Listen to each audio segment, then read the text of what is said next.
നിന്ന് ഈശോയുടെ തിരുഹൃദയത്തിൽ കാരുണ്യത്തിന്റെ അരുവിയായി ഞങ്ങളിലേക്ക് ഒഴുകിയിറങ്ങിയ തിരുരക്തമേ തിരുജലമേ ഞാൻ അങ്ങിൽ ശരണപ്പെടുന്നു. ഹല്ലേലൂയ, ഹല്ലേലൂയ. നന്മ നിറഞ്ഞ മറിയമേ സ്വസ്തി, കർത്താവ് അങ്ങയുടെ കൂടെ സ്ത്രീകളിൽ അങ്ങ് അനുഗ്രഹിക്കപ്പെട്ടവളാകുന്നു. അങ്ങയുടെ ഉദരത്തിൻ ഫലമായി ഈശോ അനുഗ്രഹിക്കപ്പെട്ടവനാകുന്നു. പരിശുദ്ധ മറിയമേ തമ്പുരാന്റെ അമ്മേ, പാപികളായ ഞങ്ങൾക്ക് വേണ്ടി ഇപ്പോഴും ഞങ്ങളുടെ മരണസമയത്തും തമ്പുരാനോട് അപേക്ഷിച്ചുകൊള്ളണമേ. ആമേൻ. പിതാവിനും പുത്രനും പരിശുദ്ധാത്മാവിനും സ്തുതി, ആദ്യം മുതൽ എന്നേക്കും. ആമേൻ. ഹല്ലേലൂയ. ഇരിക്കാം. പറഞ്ഞേ ഹല്ലേലൂയ. കരങ്ങളടിച്ച് കർത്താവിന് നന്ദി പറയാമോ? ശക്തമായിട്ട് ഹല്ലേലൂയ. നന്നായിട്ടൊന്ന് ഒന്നുകൂടെ കരങ്ങളടിച്ച്. നമ്മൾ 47-ാം സങ്കീർത്തനത്തിൻ്റെ 1-ാമത്തെ വാക്യമാണ് നമ്മൾ കരങ്ങളടിച്ച് ദൈവത്തെ ആരാധിക്കുന്നത്. 47-ാം സങ്കീർത്തനം 1-ാമത്തെ വാക്യം എന്താണത്? ജനതകളെ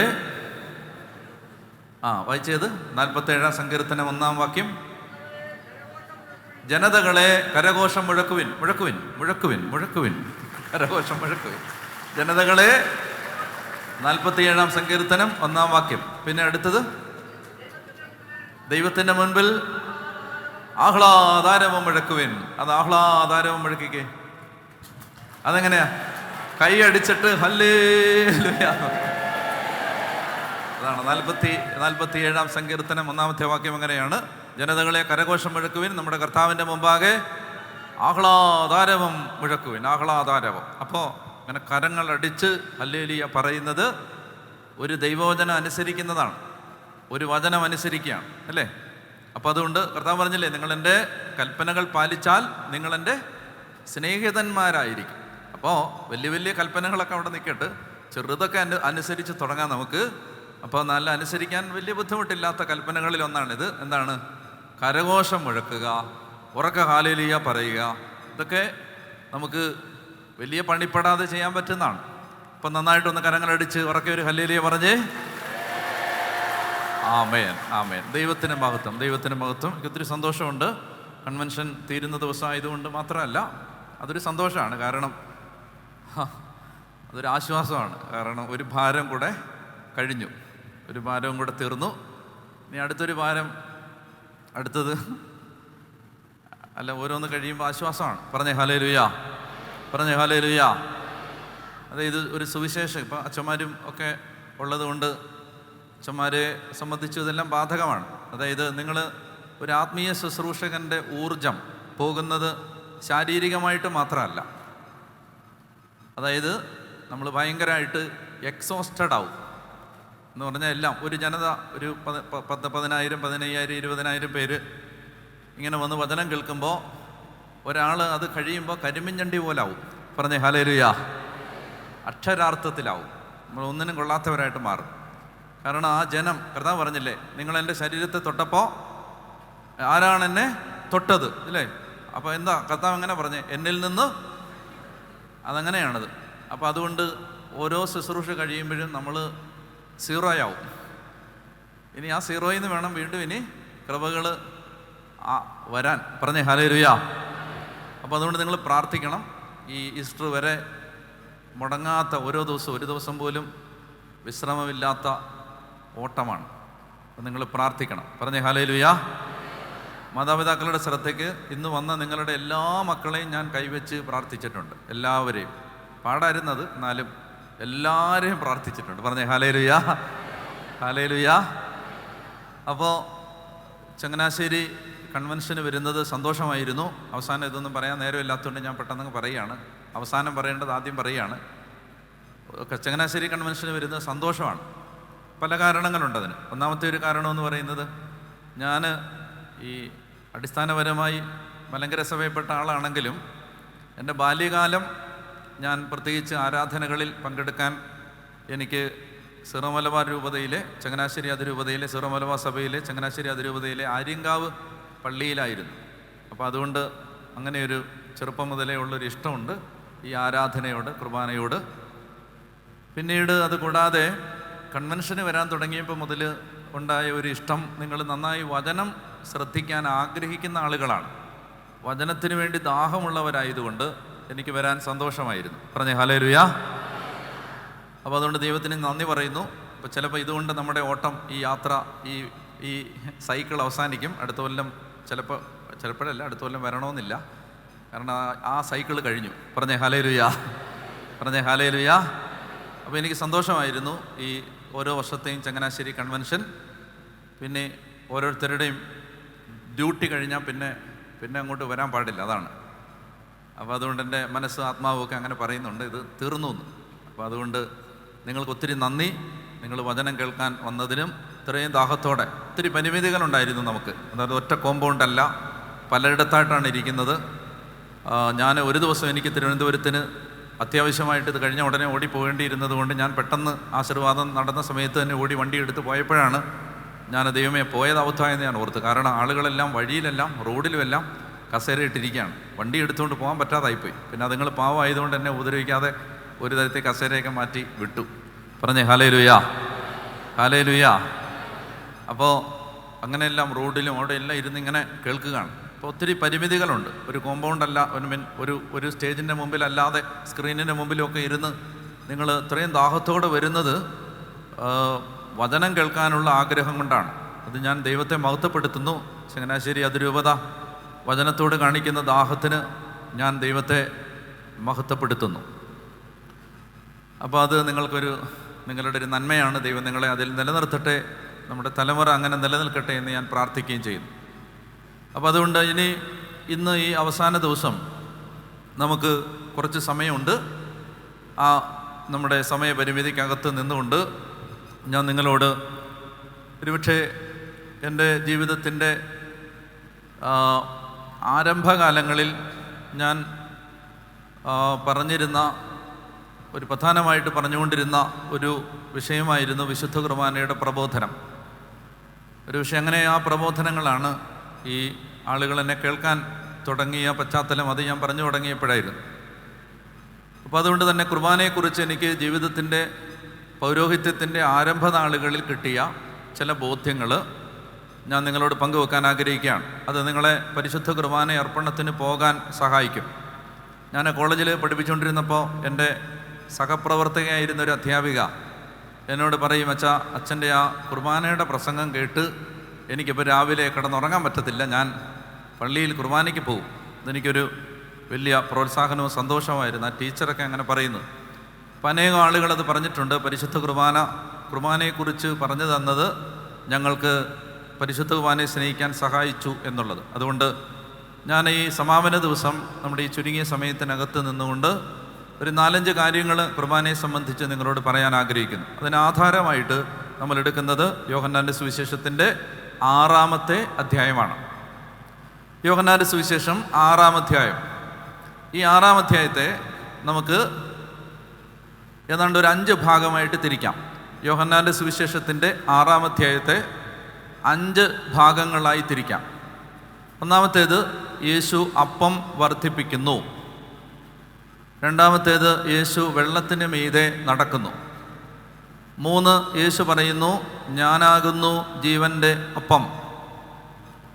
4-മതായിട്ട് ഇത് കേൾക്കുമ്പോൾ ശിഷ്യന്മാരുടെ, അപ്പസ്തോലന്മാരുടെ അല്ല, ശിഷ്യന്മാരുടെ പ്രതികരണം.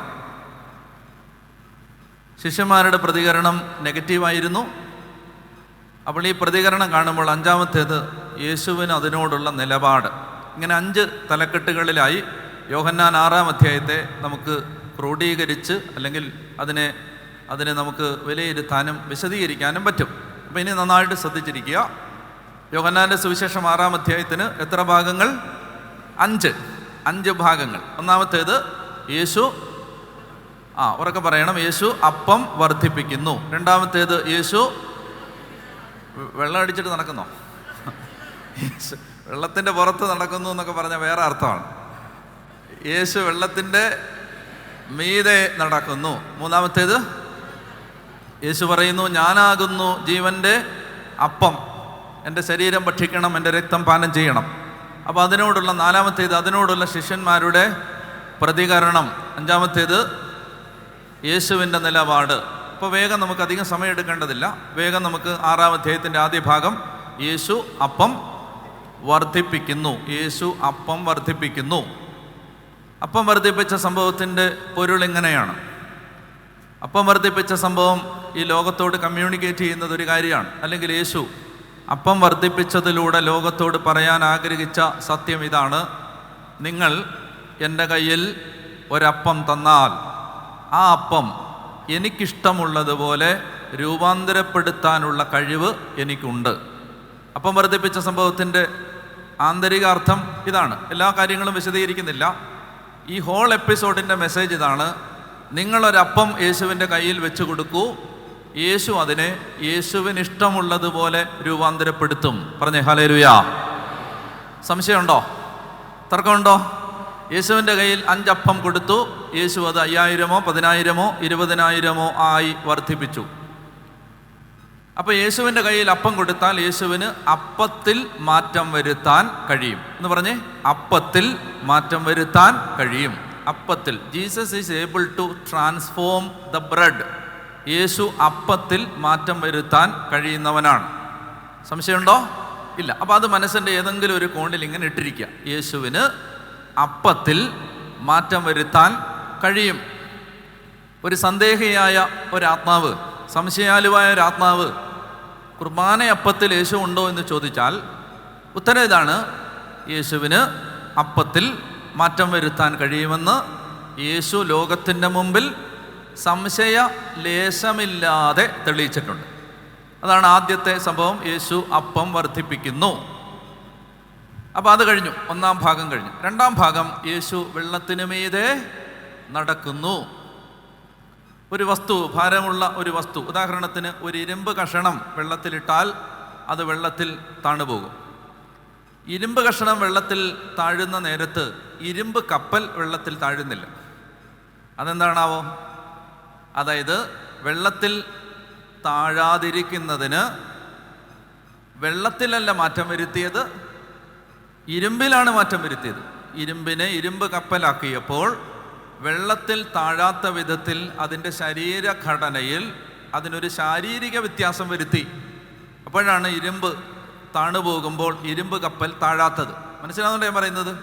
അപ്പോൾ കപ്പൽ താഴാത്തത് കപ്പലിൻ്റെ ശരീരപ്രകൃതിയിൽ മാറ്റം വരുത്തിയത് കൊണ്ടാണ്, അല്ലെങ്കിൽ ഇരുമ്പിൻ്റെ ശരീരപ്രകൃതിയിൽ മാറ്റം വരുത്തിയത് കൊണ്ടാണ്, അല്ലാതെ വെള്ളത്തിന് മാറ്റം വന്നുകൊണ്ടല്ല.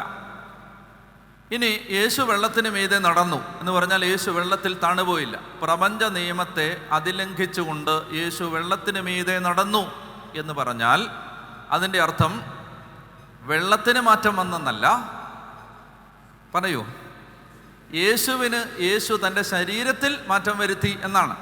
അതേ വെള്ളത്തിൽ അല്പനേരം കഴിയുമ്പോൾ പത്രോസ് ശ്ലീഹ താണുപോയി, അതേ വെള്ളത്തിൽ. അപ്പോൾ വെള്ളത്തിനല്ല മാറ്റം വന്നത്, യേശുവിനാണ് മാറ്റം വന്നത്.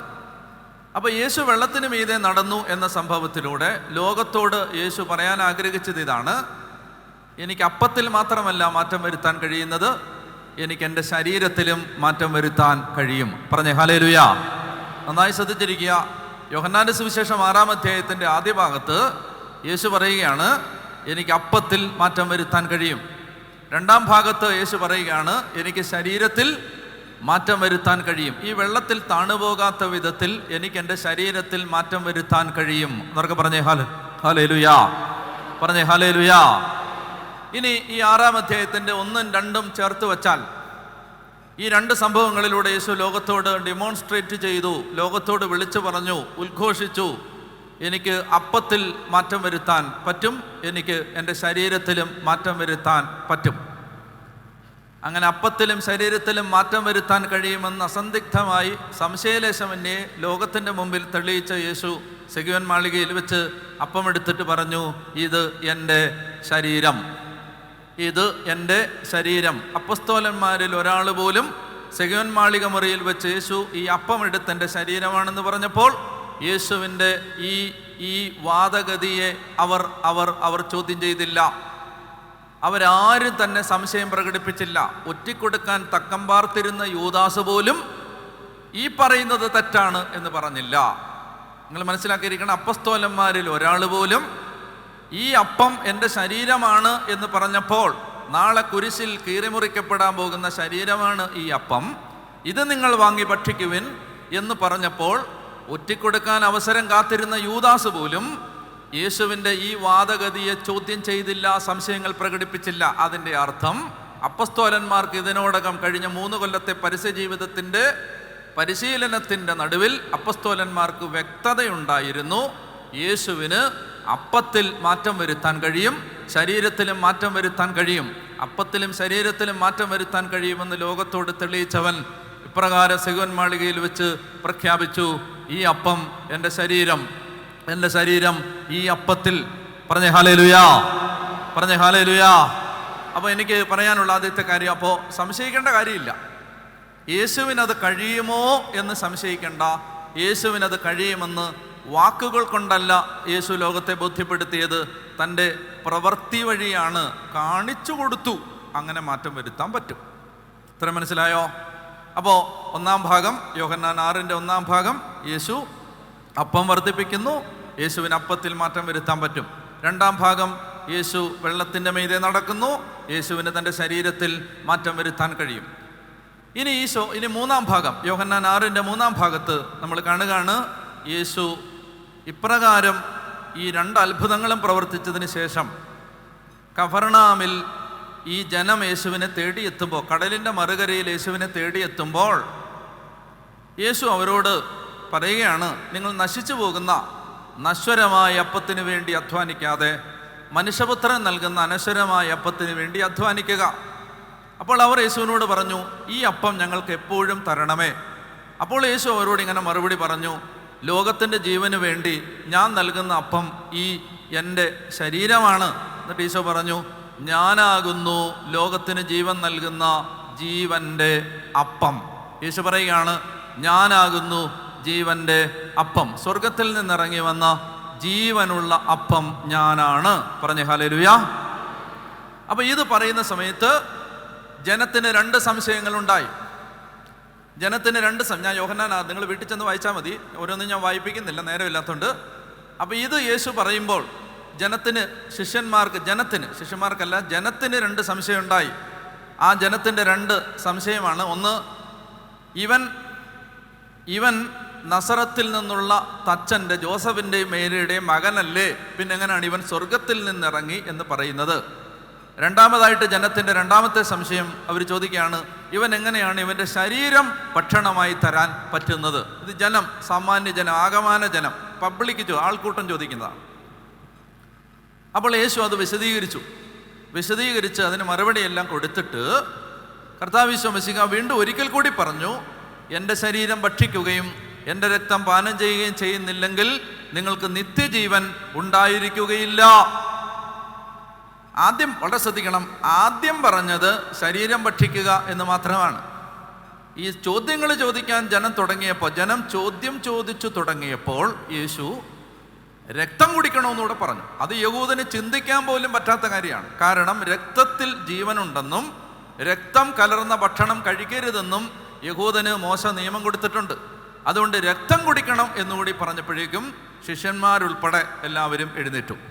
ശിഷ്യന്മാരെന്ന് ഇവിടെ ഉദ്ദേശിക്കുന്നത് അപ്പസ്തോലന്മാരല്ല, അതായത് 100 കണക്കിന് യേശുവിനെ അടുത്ത് അനുഗമിക്കുന്ന കുറേ ശിഷ്യഗണം യേശുവിനുണ്ടായിരുന്നു. അതിനകത്ത് പുരുഷന്മാരും സ്ത്രീകളും ഉണ്ടായിരുന്നു. അപ്പോൾ ഈ ശിഷ്യഗണം എഴുന്നേറ്റു. അപ്പോൾ 3ാമത്തെ ഭാഗം എന്താണ്? യേശു പറയുന്നു, ഞാനാകുന്നു ജീവൻ്റെ അപ്പം, എൻ്റെ ശരീരം ഭക്ഷിക്കുകയും എൻ്റെ രക്തം പാനം ചെയ്യുകയും ചെയ്യുന്നവന് നിത്യജീവനുണ്ട്, അന്ത്യദിനത്തിൽ ഞാനവനെ ഉയർപ്പിക്കും. പറഞ്ഞേ ഹല്ലേലൂയാ, പറഞ്ഞേ ഹല്ലേലൂയാ, പറഞ്ഞേ ഹല്ലേലൂയാ. അപ്പോൾ പറയുകയാണ്, ഞാനാകുന്നു ജീവൻ്റെ അപ്പം. ഇത് കേട്ടപ്പോൾ വായിക്കാം 4ാമത്തെ ഭാഗം 60ാമത്തെ വാക്യം, യോഹന്നാൻ 6:60 വായിക്കാം. ഇത് കേട്ട് അവൻ്റെ ശിഷ്യന്മാരിൽ പലരും പറഞ്ഞു, ഈ വചനം കഠിനമാണ്, ഇത് ശ്രവിക്കാൻ ആർക്ക് കഴിയും? മതി. യോഹന്നാൻ 6:60 ഇത് കേട്ടപ്പോൾ ശിഷ്യന്മാരാണ്, അപ്പസ്തോലന്മാരല്ല, ശിഷ്യന്മാർ, അവനെ വളരെ അടുത്ത് അനുഗമിച്ചിരുന്ന അവൻ്റെ ഒരു പ്രധാനപ്പെട്ട ഗ്രൂപ്പാണിത്, ശിഷ്യന്മാർ, ഡിസൈപ്പിൾസ്. അപ്പോൾ ഈ ഡിസൈപ്പിൾസ് പറയുകയാണ്, ഈ വചനം കഠിനമാണ്, ഇത് ഗ്രഹിക്കാൻ ആർക്ക് കഴിയും? യോഹന്നാൻ 6:60 ശ്രദ്ധിക്കുക. ഇത് പറഞ്ഞിട്ട് തൻ്റെ ശിഷ്യന്മാർ പിറുപിറുക്കുന്നു എന്ന് മനസ്സിലാക്കി യേശു അവരോട് ചോദിച്ചു, നിങ്ങൾക്കിത് ഇടർച്ച വരുത്തുന്നുവോ?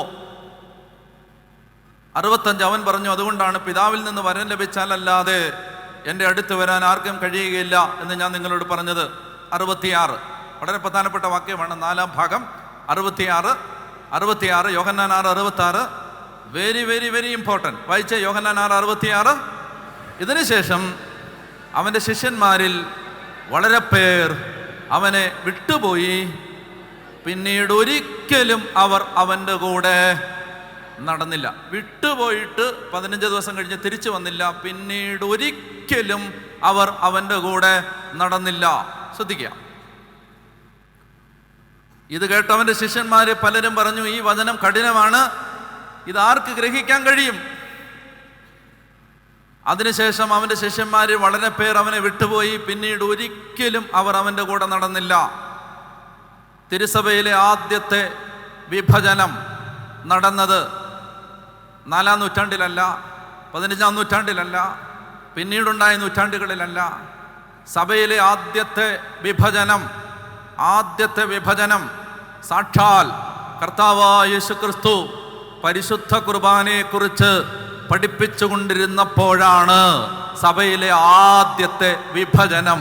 ഒരു കൂട്ടം ആളുകൾ സഭയിൽ നിന്ന് ഇറങ്ങിപ്പോയത് കുർബാനയുടെ പേരിലാണ്. പറഞ്ഞേ ഹല്ലേലൂയാ. മനസ്സിലായോ? ഒരു കൂട്ടം ആളുകൾ സഭയിൽ നിന്ന് ഇറങ്ങിപ്പോയത് എന്തിന്റെ പേരിലാണ്? കുർബാനയുടെ പേരിലാണ്.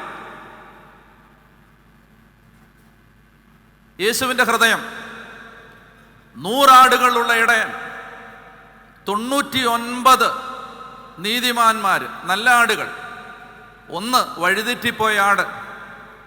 100 ആടുകളുള്ള ഇടയൻ്റെ ഒരാട് വഴിതെറ്റിപ്പോയാൽ, വഴിതെറ്റിപ്പോയ ഒന്നിനെ അന്വേഷിച്ചിറങ്ങുമ്പോൾ 99 നീതിമാന്മാരെ കുറിച്ച് എന്നതിനേക്കാൾ ഈ ഇറങ്ങിപ്പോയ ആടിനെ കുറിച്ച് അഗാധമായ ഖേദവും ദുഃഖവും ആധിയും ആകുലതയും പ്രകടിപ്പിച്ചുകൊണ്ട് വനാന്തരങ്ങളുടെ ഉൾഭാഗങ്ങളിലേക്ക്, ഇടറുന്ന വഴികളിലേക്ക്, മുൾപ്പടർപ്പുകൾക്കിടയിലേക്ക് ഇടയൻ എല്ലാം മറന്ന്, തൻ്റെ ആരോഗ്യം മറന്ന്, തൻ്റെ സമയം മറന്ന്, അധ്വാനം മറന്ന്, നഷ്ടപ്പെട്ടു പോയ ആടിനെ അന്വേഷിച്ച് അലഞ്ഞു തിരിയുകയും ഒടുവിൽ കണ്ടുകിട്ടുമ്പോൾ അതിനെ തോളിലേറ്റി തിരികെ കൊണ്ടുവരികയും ചെയ്യും യേശു.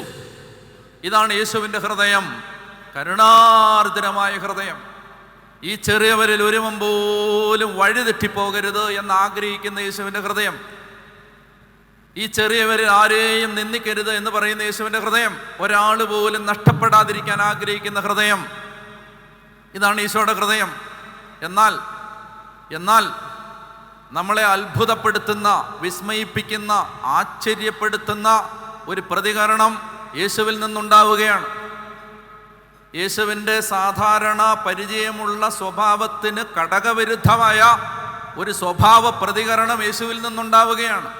100 കണക്കിന് ശിഷ്യന്മാർ കഫർനാമിലെ സിനഗോഗിൽ വെച്ച് ഈ കഠിന വചനം ഞങ്ങൾക്ക് ഗ്രഹിക്കാനാവുന്നില്ല, ശരീരം തിന്നണം, രക്തം കുടിക്കണം, ജീവന്റെ അപ്പമാണ് നീ എന്ന് പറഞ്ഞ്, സ്വർഗത്തിൽ നിന്നിറങ്ങി വന്നതാണ് നീ എന്ന് പറഞ്ഞ് ഞങ്ങളെ പ്രബോധിപ്പിക്കുമ്പോൾ ഈ കഠിന വചനം ഗ്രഹിക്കാനാവുന്നില്ല എന്ന് പിറുപിറുത്തുകൊണ്ട് 100 കണക്കിന് ആളുകൾ സാക്ഷാൽ യേശുവിൻ്റെ കൺമുമ്പിൽ നിന്ന്, പിന്നാമ്പുറങ്ങളിൽ നിന്നോ അകത്തളങ്ങളിൽ നിന്നോ, യേശുവിൻ്റെ നോട്ടമെത്താത്ത ഇടങ്ങളിൽ നിന്നോ, യേശു അറിയാതെയോ അല്ലെങ്കിൽ യേശുവിന് നേരിട്ട് അവരോടൊന്നും പറയാൻ പറ്റാതാവുകയോ ഒന്നും ചെയ്യുന്ന സമയത്തല്ല, സാക്ഷാൽ അവൻ്റെ മിഴി ഇണകൾക്ക് മുൻപിൽ വെച്ച് നേരെ ഈ കാഴ്ചവട്ടത്തിൻ്റെ പരിധിക്കകത്ത് നിന്ന് ആളുകൾ എഴുന്നേറ്റ് പോവാണ്. ഓരോരുത്തരായി ഈ കഠിന വചനം ഗ്രഹിക്കാൻ പറ്റുന്നില്ല എന്ന് പറഞ്ഞ് പിറുപിറുത്തിറങ്ങിപ്പോകുമ്പോൾ,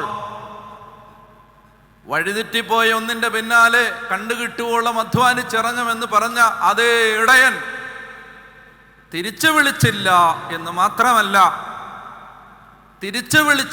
മാത്രമല്ല, തൻ്റെ കൂടെ ഒരു വായിൽ അന്തിയുറങ്ങി ഒരു പാത്രത്തിൽ നിന്ന് ഭക്ഷണം കഴിച്ച് രാവും പകലുമില്ലാതെ നിഴല് പോലെ തൻ്റെ പിന്നാലെ നടക്കുന്ന 12 പേരെ അടുത്തേക്ക് വിളിച്ചിട്ട് അവരിൽ പ്രധാനിയുടെ മുഖത്തേക്ക് നോക്കിയിട്ട് ചോദിച്ചു, നിങ്ങളും പോകാൻ ആഗ്രഹിക്കുന്നെങ്കിൽ പോകാം, നിങ്ങൾക്ക് വേണമെങ്കിൽ പോകാം. എന്താണ് ദൂത്? എന്താണ് സന്ദേശം? പരിശുദ്ധ കുർബാന എന്ന അടിസ്ഥാന വിഷയം നിങ്ങൾക്ക് മനസ്സിലാകുന്നില്ലെങ്കിൽ, നിങ്ങളത് അംഗീകരിക്കാൻ തയ്യാറല്ലെങ്കിൽ, നിങ്ങൾ പിന്നെ ഈ ക്രിസ്തു ശരീരത്തിൽ തുടരുന്നതിന് അർത്ഥമില്ല. നിങ്ങൾക്ക് പോകാം. പറഞ്ഞേ ഹല്ലേലൂയ, ഹല്ലേലൂയ.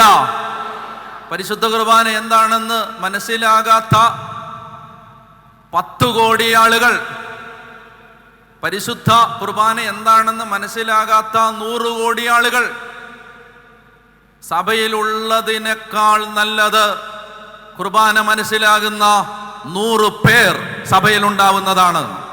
എണ്ണത്തിലല്ല കാര്യം, എണ്ണത്തിലല്ല കാര്യം, ഗുണപരത, ക്വാളിറ്റി, ക്വാളിറ്റി. പറഞ്ഞേ ഹല്ലേലൂയ. മനസ്സിലാവുന്നുണ്ടോ? 12 പേരെ കൊണ്ട് ഈ ലോകത്തെ മേൽകീഴ് മറിച്ചവന്റെ പേരാണ് നസ്രായനായ യേശു ക്രിസ്തു. 12 കോടി പേരെ കൊണ്ടല്ല, 12 എണ്ണപ്പെട്ട വ്യക്തികളെ കൊണ്ട്. അവര് യൂദയായുടെയും ഗലീലയുടെയും ജെറുസലേമിന്റെയും അന്ത്യോക്യായുടെയും എഫേസോസിന്റെയും തെരുവീഥികളിലൂടെ നടന്നു പോകുമ്പോൾ ആ കാലത്തെ ജനം പറഞ്ഞു, നോക്കൂ നോക്കൂ, നമ്മുടെ കാലഘട്ടത്തെ കീഴ്മേൽ മറിച്ച മനുഷ്യർ ഇതാ സഞ്ചരിക്കുന്നു. മേലുകീഴ് മറിച്ച മനുഷ്യർ ആരാ ഇത്? 12 എണ്ണം. പറഞ്ഞേ ഹല്ലേലൂയ. ഇത് മനസ്സിലാവുന്നുണ്ടോ? കർത്താവ് പറയാണ്, നിങ്ങൾ വേണമെങ്കിൽ പൊക്കോളുക, പൊക്കോളുക. എൻ്റെ ശരീരം ഭക്ഷിക്കണം, എൻ്റെ രക്തം പാനം ചെയ്യണം, എങ്കിലേ നിങ്ങൾക്ക് നിത്യജീവൻ ഉള്ളൂ. തിരുസഭയിലെ ആദ്യത്തെ വിഭജനം യേശുവിൻ്റെ ശരീരത്തിൻ്റെയും രക്തത്തിൻ്റെയും പേരിൽ. പറഞ്ഞേ ഹല്ലേലൂയ, പറഞ്ഞേ ഹല്ലേലൂയ. അപ്പം അതുകൊണ്ട് കർത്താവ് പറഞ്ഞു, അപ്പസ്തോലനായ പത്രോസിനെ വിളിച്ച്, അല്ലെ എല്ലാവരെയും വിളിച്ചിട്ട് ഈശോ പറഞ്ഞു, നിങ്ങളും പോകാൻ ആഗ്രഹിക്കുന്നുവോ? അപ്പോൾ പത്രോസ് ഇങ്ങനെ മറുപടി പറഞ്ഞു, ഞങ്ങളിവിടെ പോകാനാണ്. ജീവന്റെ വചനങ്ങൾ നിന്റെ പക്കലാണല്ലോ, നിത്യജീവന്റെ വചനങ്ങൾ നിന്റെ പക്കലാണല്ലോ. എന്താണ് നിത്യജീവന്റെ വചനം? എൻ്റെ ശരീരം ഭക്ഷിക്കണം, എൻ്റെ രക്തം പാനം ചെയ്യണം, എങ്കിൽ നിങ്ങൾക്ക് നിത്യജീവൻ ഉണ്ടാവും. നിത്യജീവന്റെ വചനങ്ങൾ നിന്റെ അടുത്താണല്ലോ, ഞങ്ങൾ ഇവിടെ പോകാനാണ്. പറഞ്ഞേ ഹല്ലേലൂയ. അപ്പോൾ എനിക്ക് കുർബാനയെക്കുറിച്ച് ഈ രാത്രിയിൽ നിങ്ങളോട് പറയാനുള്ള ആദ്യത്തെ കാര്യം യേശുവിൻ്റെ നിലപാട്, യേശുവിന് കുർബാനയെക്കുറിച്ചുള്ള അഭിപ്രായം. യേശുവിൻ്റെ നിലപാട് ഇതാണ്: എൻ്റെ ശരീരം ഭക്ഷിക്കണം, എൻ്റെ രക്തം പാനം ചെയ്യണം, എൻ്റെ ഓർമ്മയ്ക്കായി നിങ്ങളിത് ചെയ്യണം, അത് ഞാൻ നിങ്ങളോട് കൽപ്പിച്ചതുപോലെ അനുസരിക്കണം. നിങ്ങൾക്ക് ഞാൻ ഏൽപ്പിച്ചു തന്ന ഈ കാര്യത്തിൽ വെള്ളം ചേർക്കരുത്. ഈ കാര്യം നിങ്ങൾ ജീവിതത്തിൽ ഏറ്റവും പ്രധാനപ്പെട്ടതായി കാണണം. ഇതാണ് യേശുവിന് പരിശുദ്ധ കുർബാനയോടുള്ള നിലപാട്. പറഞ്ഞേ ഹല്ലേലൂയ, പറഞ്ഞേ ഹല്ലേലൂയ, പറഞ്ഞേ ഹല്ലേലൂയ. അതുകൊണ്ട് എനിക്ക് പറയാനുള്ളൊരു കാര്യം ഞാനൊരു ഒരു കൂട്ടത്തിൽ ഒരുവനെ പോലെ സംസാരിക്കുകയാണ്. വേറൊരാളായിട്ടല്ല, കൂട്ടത്തിൽ ഒരുവനെ പോലെ. സഭ ക്രിസ്തുവിൻ്റെ സഭയായി നിലനിൽക്കണമെങ്കിൽ കുർബാനയുടെ പാവനതകൾ കാത്തു സൂക്ഷിക്കപ്പെടണം. പരിശുദ്ധ കുർബാനയെ പരിപാവനമായി കരുതണം. ഐക്കണോക്ലാസം എന്ന് പറയുന്നൊരു പ്രയോഗമുണ്ട്. ഐക്കണോക്ലാസം, വിഗ്രഹഭഞ്ജനം. അതായത് അമൂല്യമെന്നും വിശുദ്ധമെന്നും പാവനമെന്നും പവിത്രമെന്നും കരുതുന്ന കാര്യങ്ങളെ വലിച്ചു താഴെയിട്ട് നിലത്തിട്ട് ചവിട്ടുന്നതിൻ്റെ പേരാണ് വിഗ്രഹഭഞ്ജനം. തിരുസഭ നിലനിൽക്കണമെങ്കിൽ പരിശുദ്ധ കുർബാന പാവനമായി നിലനിൽക്കണം. അതുകൊണ്ട് കുർബാനയുടെ പാവനതയെ കളങ്കപ്പെടുത്തുന്ന യാതൊന്നും വൈദികരുടെയോ സന്യസ്തരുടെയോ പിതാക്കന്മാരുടെയോ അൽമായരുടെയോ ഭാഗത്ത് നിന്ന് ഒരിക്കലും ഉണ്ടാകരുത്. അത് ആത്മഹത്യാപരമാണ്. പറഞ്ഞേ ഹല്ലേലൂയ. അത് ആത്മഹത്യാപരമാണ്. അത് സ്വയം നശിക്കുന്നതിൻ്റെ ആദ്യ ലക്ഷണമാണ്. മനസ്സിലാവുന്നുണ്ടോ? അതിൽ തുടരുത്. അതിൻ്റെ പാവനതയെ നശിപ്പിക്കുന്നത് ഒന്നും ചെയ്യരുത്. പറഞ്ഞേ ഹല്ലേലൂയ. അപ്പോൾ ഞാൻ പ്രായോഗികമായ 2 കാര്യങ്ങൾ പറയാം. ഒന്ന്, ഇത് പറയുമ്പോൾ എന്നെ ഒരു കൂട്ടത്തിൽ ഒരുവനായിട്ട് കാണണം. ഞാൻ വേറൊരാൾ നിന്ന് കുറ്റം പറയുന്നതായിട്ട് നിങ്ങൾ കാണരുത്. ഞാൻ ഈ കുർബാനയെ സ്നേഹിക്കുന്ന ആളാണ് എന്ന് എൻ്റെ മുൻകാല പ്രഭാഷണങ്ങൾ നിങ്ങൾ ശ്രദ്ധിച്ചിട്ടുണ്ടെന്ന് മനസ്സിലാവും. കാരണം എൻ്റെ വായിൽ അത് എപ്പോഴും വരും. ഈ പാട്ടും ഈ പ്രാർത്ഥനയും ഈ കാര്യങ്ങളൊക്കെ നിങ്ങളുടെ വായി വരുന്നതിനൊക്കെ കൂടുതൽ എൻ്റെ വായി വരും. അപ്പോൾ അത് ഇതിനോട് എനിക്ക് സ്നേഹമുള്ളത് കൊണ്ടാണ്. എനിക്ക് തോന്നിയിട്ടുള്ള ചില കാര്യങ്ങൾ ഞാൻ ചൂണ്ടിക്കാണിക്കുകയാണ്. നിങ്ങൾക്ക് വേണമെങ്കിൽ സ്വീകരിക്കാം, വേണമെങ്കിൽ സ്വീകരിക്കാതിരിക്കാം. ഒന്നാമത്തെ കാര്യം ഇതാണ്: അതിൽ പാവനത നിലനിൽക്കാൻ നമ്മളെപ്പോഴും, അതായത് ഈ ആത്മീയ ഭാഷയ്ക്ക് ആത്മീയ ഭാഷ അത് വേറൊരു ഭാഷയാണ്, അത് സംസാര ഭാഷയല്ല.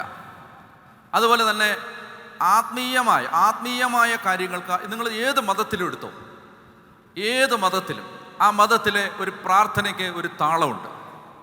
ഏത് മതത്തിലും എടുത്തു അവിടുത്തെ പ്രാർത്ഥനയ്ക്ക്, കീർത്തനങ്ങൾക്ക്, പ്രാർത്ഥനയ്ക്ക്, അവരുടെ ആരാധന കാര്യങ്ങൾക്കെല്ലാം ഒരു താളമുണ്ട്. അത് പ്രോസ് ആണെങ്കിലും അത് ഗദ്യമാണെങ്കിലും അതിന് താളമുണ്ട്. അതുകൊണ്ട് എനിക്ക് നിങ്ങളോട് പറയാനുള്ള ഒരു കാര്യം, ഇതിന് നല്ല താളമുണ്ട് ഈ കുർബാനയ്ക്ക്. ആ താളം കാത്തു സൂക്ഷിക്കപ്പെടണം. മനസ്സിലാവുന്നുണ്ടല്ലോ? എന്ന് പറഞ്ഞാൽ അതൊക്കെ ഏറ്റവും നന്നായിട്ട് പാടാനും ചൊല്ലാനും പ്രാർത്ഥിക്കാനും ഉള്ള ഒരു ബോധപൂർവമായ പരിശ്രമം ഉണ്ടാവണം. എങ്ങനെയെങ്കിലും ഒപ്പിച്ചിങ്ങനെ ഓടിച്ചു വിടരുത്. പറഞ്ഞേ ഹല്ലേലൂയാ. മനസ്സിലായോ? അത് ചൊല്ലണ്ട ഒരു രീതിയുണ്ട്, ഒരു താളമുണ്ട്. അതിൻ്റെതായ മാത്രമല്ല അത് വന്ന ആ പൗരസ്ത്യ ആരാധന പാരമ്പര്യത്തിൻ്റെ വേരുകളിൽ നിന്ന് അത് ചൊല്ലേണ്ട ചില രീതികളുണ്ട്. അതൊക്കെ അതുപോലെ ചെയ്യണം. പറഞ്ഞേ ഹല്ലേലൂയാ. മനസ്സിലാവുന്നുണ്ടോ? അതുപോലെ ചെയ്യണം. അതിനകത്തൊന്നും ഒരു വിട്ടുവീഴ്ചയും ചെയ്യരുതെന്ന് പറയാൻ കാരണം, അപ്പം നിങ്ങൾ തിരിച്ചു ചോദിക്കും, ഇതിനകത്താണോ കുർബാനയുടെ കാര്യം ഇരിക്കുന്നത്? അതിനകത്തല്ല. പക്ഷേ ഇങ്ങനെ ഓരോ പലകയായിട്ട് ഇളക്കിയാൽ നാളെ ഈ സിസ്റ്റം താഴെ വീഴും. പറഞ്ഞേ ഹല്ലേലൂയാ. മനസ്സിലായി? ഇന്ന് നമ്മൾ ഒരു കാര്യം ഇളക്കി, നാളെ വേറൊന്നിളക്കി, മറ്റന്നാൾ വേറൊന്നിളക്കി, അത് കഴിഞ്ഞ് വേറൊന്നിളക്കി. ഇത് കഴിയുമ്പോൾ എന്ത് ചെയ്യും? ഈ സ്ട്രക്ചർ താഴെ പോവും. മനസ്സിലായി? ഹല്ലേലൂയാ. മനസ്സിലാവുന്നുണ്ടോ? ഓരോ കാലത്തിലും ഓരോരുത്തർക്ക് തോന്നിയ ഓരോ പലക ഇളക്കിയതാണ് ഈ സ്ട്രക്ചറിനെ താഴെ ഇട്ടത്. അതുകൊണ്ട് അതിൽ തുടരുത്. പറഞ്ഞേ ഹല്ലേലൂയാ. പറഞ്ഞേ ഹല്ലേലൂയാ. ഇനി ഇത് പൊതുവായൊരു കാര്യമാണെങ്കിൽ, പ്രായോഗികമായി എനിക്ക് പറയാനുള്ള രണ്ടാമത്തെ ഒരു കാര്യം, ഇത് നിങ്ങൾക്ക് വേണമെങ്കിൽ എടുക്കാം, വേണമെങ്കിൽ എടുക്കാതിരിക്കാം. എനിക്ക് പലപ്പോഴും ഈ കുർബാനയ്ക്കിടയിൽ ഒരു ബുദ്ധിമുട്ടായിട്ട് തോന്നിയിട്ടുള്ളത് ഈ കുർബാനയുടെ ഓരോ പാട്ടിന് ഇടയിലെ ദീർഘമായ ഈ കീബോർഡിൻ്റെ സാധനമാണ്. അത് എൻ്റെ നിങ്ങൾക്ക് വേണമെങ്കിൽ എടുക്കാം. ഞാൻ ഇനി അടുത്ത കൊല്ലം വരുന്നില്ല, അതുകൊണ്ടാണ് ഇത് പറഞ്ഞിട്ട് ഞാൻ പോവുകയാണ്. ഇനിയിപ്പോൾ നിങ്ങളെ ആരെയും കാണണ്ടല്ലോ. ഞാൻ പറയുന്നത് അത് പലപ്പോഴും എനിക്ക് പ്രാർത്ഥിക്കാൻ ബുദ്ധിമുട്ടായിട്ട് തോന്നിയിട്ടുണ്ട്. കാരണം ഈ വാക്കുകൾ പാടാനും പ്രാർത്ഥിക്കാനുമാണ് സമയം, അല്ലാതെ വെറുതെ ഈ ട്യൂണ് കേട്ടോണ്ടിരിക്കാനല്ല. ഇതെൻ്റെ അഭിപ്രായമാണ്. നിങ്ങൾക്ക് എന്നെ വെറുക്കാം, സ്നേഹിക്കാം, ഞാൻ പറയുന്നത് കൊള്ളാം, തള്ളാം. എന്തെങ്കിലും നിവൃത്തിയുണ്ടെങ്കിൽ അത് കട്ട് ചെയ്ത് കളയണം. പറഞ്ഞേ ഹല്ലേലൂയാ. എന്തെങ്കിലും നിവൃത്തിയുണ്ട്. കാരണം അതിൻ്റെ ആവശ്യമില്ലെന്ന് ഞാൻ പറയുന്നത് നിങ്ങളാണ് തീരുമാനിക്കേണ്ടത്. അതിൻ്റെ ആവശ്യമില്ല. കാരണം ഞാൻ ഈ കുർബാനയെ സ്നേഹിക്കാൻ ആഗ്രഹിച്ച് ഇത് ഭക്തിയോടെ കണ്ടുകൊണ്ടിരിക്കുമ്പോൾ അതെനിക്ക് അരോചകമാണത്. വെറുതെ കിടന്ന് ചുമ്മാ ടപ്പാങ്കുത്തടിക്കുന്ന അടി അത് അരോചകമാണ്. പറഞ്ഞേ ഹല്ലേലൂയാ. പറഞ്ഞേ ഹല്ലേലൂയാ. പാടാൻ ഒരു താളം വേണം, അതിന് കീബോർഡ് വേണം, പാടാൻ ആ താളം വേണം. പക്ഷെ അതിനിടയ്ക്ക് ഇങ്ങനെ വെറുതെ മാത്രമല്ല അതെന്ത് ചെയ്യും? അത് ഈ കുർബാനയുടെ ദൈർഘ്യം കൂട്ടിക്കൊണ്ടിരിക്കും. അതിൻ്റെ ആവശ്യമില്ല. ഇതെല്ലാം ഒന്ന് കട്ട് ചെയ്ത് കളാം. ഇതൊന്നും വേദവാക്യമല്ല. എനിക്ക് പറയാൻ എൻ്റെ ഉള്ളിൽ തോന്നിയത്, പറയാനൊരു വേദി ഇല്ലാത്തതുകൊണ്ട് ഞാൻ ഈ കൺവെൻഷന് പറയുന്നു എന്നേ ഉള്ളൂ. എൻ്റെ ഉള്ളിൽ തോന്നിയതാണത്. പറഞ്ഞേ ഹല്ലേലൂയാ. അപ്പോൾ അതുകൊണ്ട് എന്ത് ചെയ്യുക? അത് ഈ ആവശ്യമില്ല. മ്യൂസിക് ആവശ്യമുള്ളപ്പോൾ ഉപയോഗിക്കുക. ആവശ്യമില്ലാത്ത സമയത്തെല്ലാം മ്യൂസിക് കൊണ്ടുവരേണ്ട കാര്യമില്ല. പക്ഷെ അതിനൊരു താളമുണ്ട്, അതിനൊരു ചാൻറ്റുണ്ട്, അതിനൊരു സംഗീതമുണ്ട്, അതിനൊരു അത് പാടാനും പ്രാർത്ഥിക്കാനും. അത് നമുക്ക് എങ്ങനെ അറിയാം? എന്ത് കാര്യമാണെങ്കിലും അത് താളാത്മകമായും മ്യൂസിക്കലായും എല്ലാം ചെയ്താൽ അതിൻ്റെ സൗന്ദര്യം. അതിന് നിങ്ങൾ പാട്ടുകാരാവണമെന്നില്ല. ഇപ്പോൾ പാട്ടുകാരനല്ലാത്ത ഞാൻ പാടും നിങ്ങൾ കാണുന്നില്ലേ? ഞാൻ പാട്ടുകാരനല്ല, ഞാനൊരു പാട്ടുകാരനേ അല്ല. പക്ഷെ ഞാൻ പാടും. കാരണം എന്താണ്? പാട്ട് വരണം, എന്നാലേ ആ ഒരു സംഭവം വരുത്തുള്ളൂ. പറഞ്ഞേ ഹല്ലേലൂയാ. പറഞ്ഞേ ഹല്ലേലൂയാ.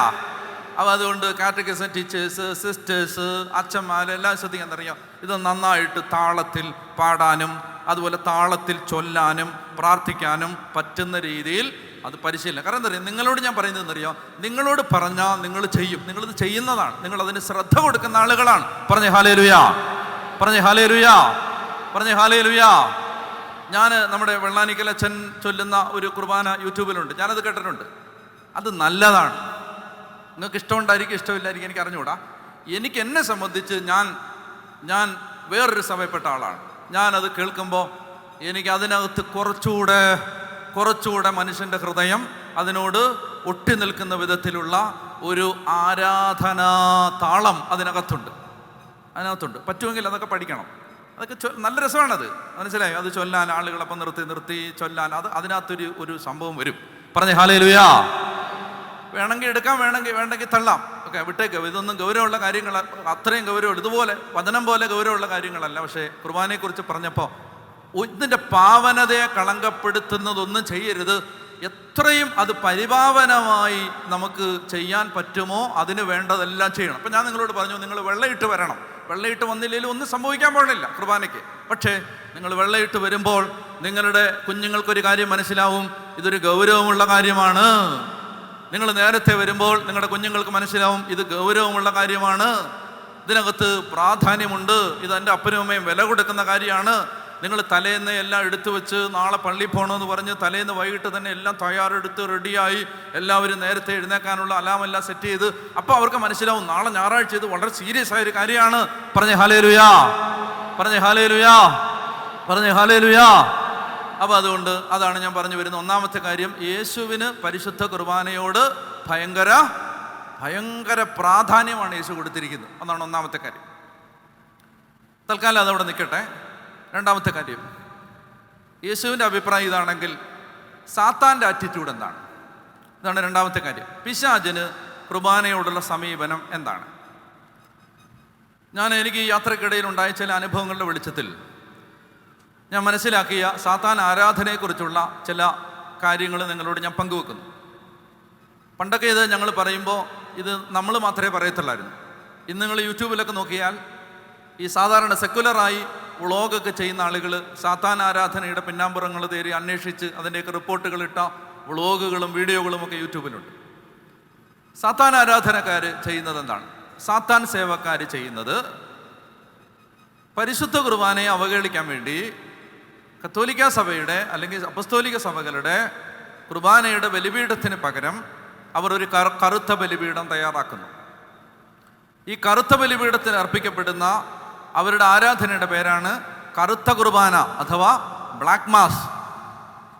ഇത് പണ്ടൊക്കെ ഞാൻ 2016-17 കാലത്ത് ഇത് ഞാൻ പറയുമ്പോൾ ഏതാണ്ട് 25 കേന്ദ്രങ്ങൾ ഉണ്ട് എന്ന് ആ കാലത്ത് പത്രങ്ങളിൽ വന്നൊരു വാർത്ത ഞാൻ ഉദ്ധരിക്കുമായിരുന്നു. 25ഓളം കേന്ദ്രങ്ങളിൽ സാത്താൻ ആരാധനയുണ്ടെന്ന്. ഇന്ന് 25-ന് പകരം 250 ആയിരിക്കും. അത് സീമാതീതമായി വർദ്ധിച്ചിട്ടുണ്ട് സാത്താൻ ആരാധനകൾ. നമ്മൾ വിചാരിക്കാത്ത പല സ്ഥലങ്ങളിലും സാത്താൻ ആരാധനകളുടെ സമ്മേളനങ്ങളുണ്ട്, അങ്ങനെയുള്ള സ്ഥലങ്ങളുമുണ്ട്. പോട്ടെ, അപ്പോൾ ഇവർ ചെയ്യുന്ന എന്താണ്? ഒരു കറുത്ത ബലിപീഠം, അതിൽ ആടിൻ്റെ തലയോട്ടി പോലൊരു സാധനം, കറുത്ത തുണി വിരിച്ചിരിക്കുന്നു. കറുത്ത കുർബാന എന്നാണ് അതിൻ്റെ പേര്. ഇതിനകത്ത് സാത്താനെ പ്രസാദിപ്പിക്കാൻ അവർ ചെയ്യുന്ന പല കാര്യങ്ങളിൽ ഏറ്റവും പ്രധാനപ്പെട്ടത് ദേവാലയങ്ങളിൽ നിന്ന് മോഷ്ടിച്ചെടുക്കുന്ന തിരുവോസ്തി സ്ത്രീകളുടെ നഗ്നശരീരത്തിൽ വെച്ച് മലിനമാക്കി സാത്താനെ ആരാധിച്ച് ക്രിസ്തുവിനെ അവഹേളിക്കുന്നു. ചുരുക്കി ഞാൻ പറയുകയാണ്, ഏതാണ്ട് ഇതാണ് അതിൻ്റെ എസൻസ്.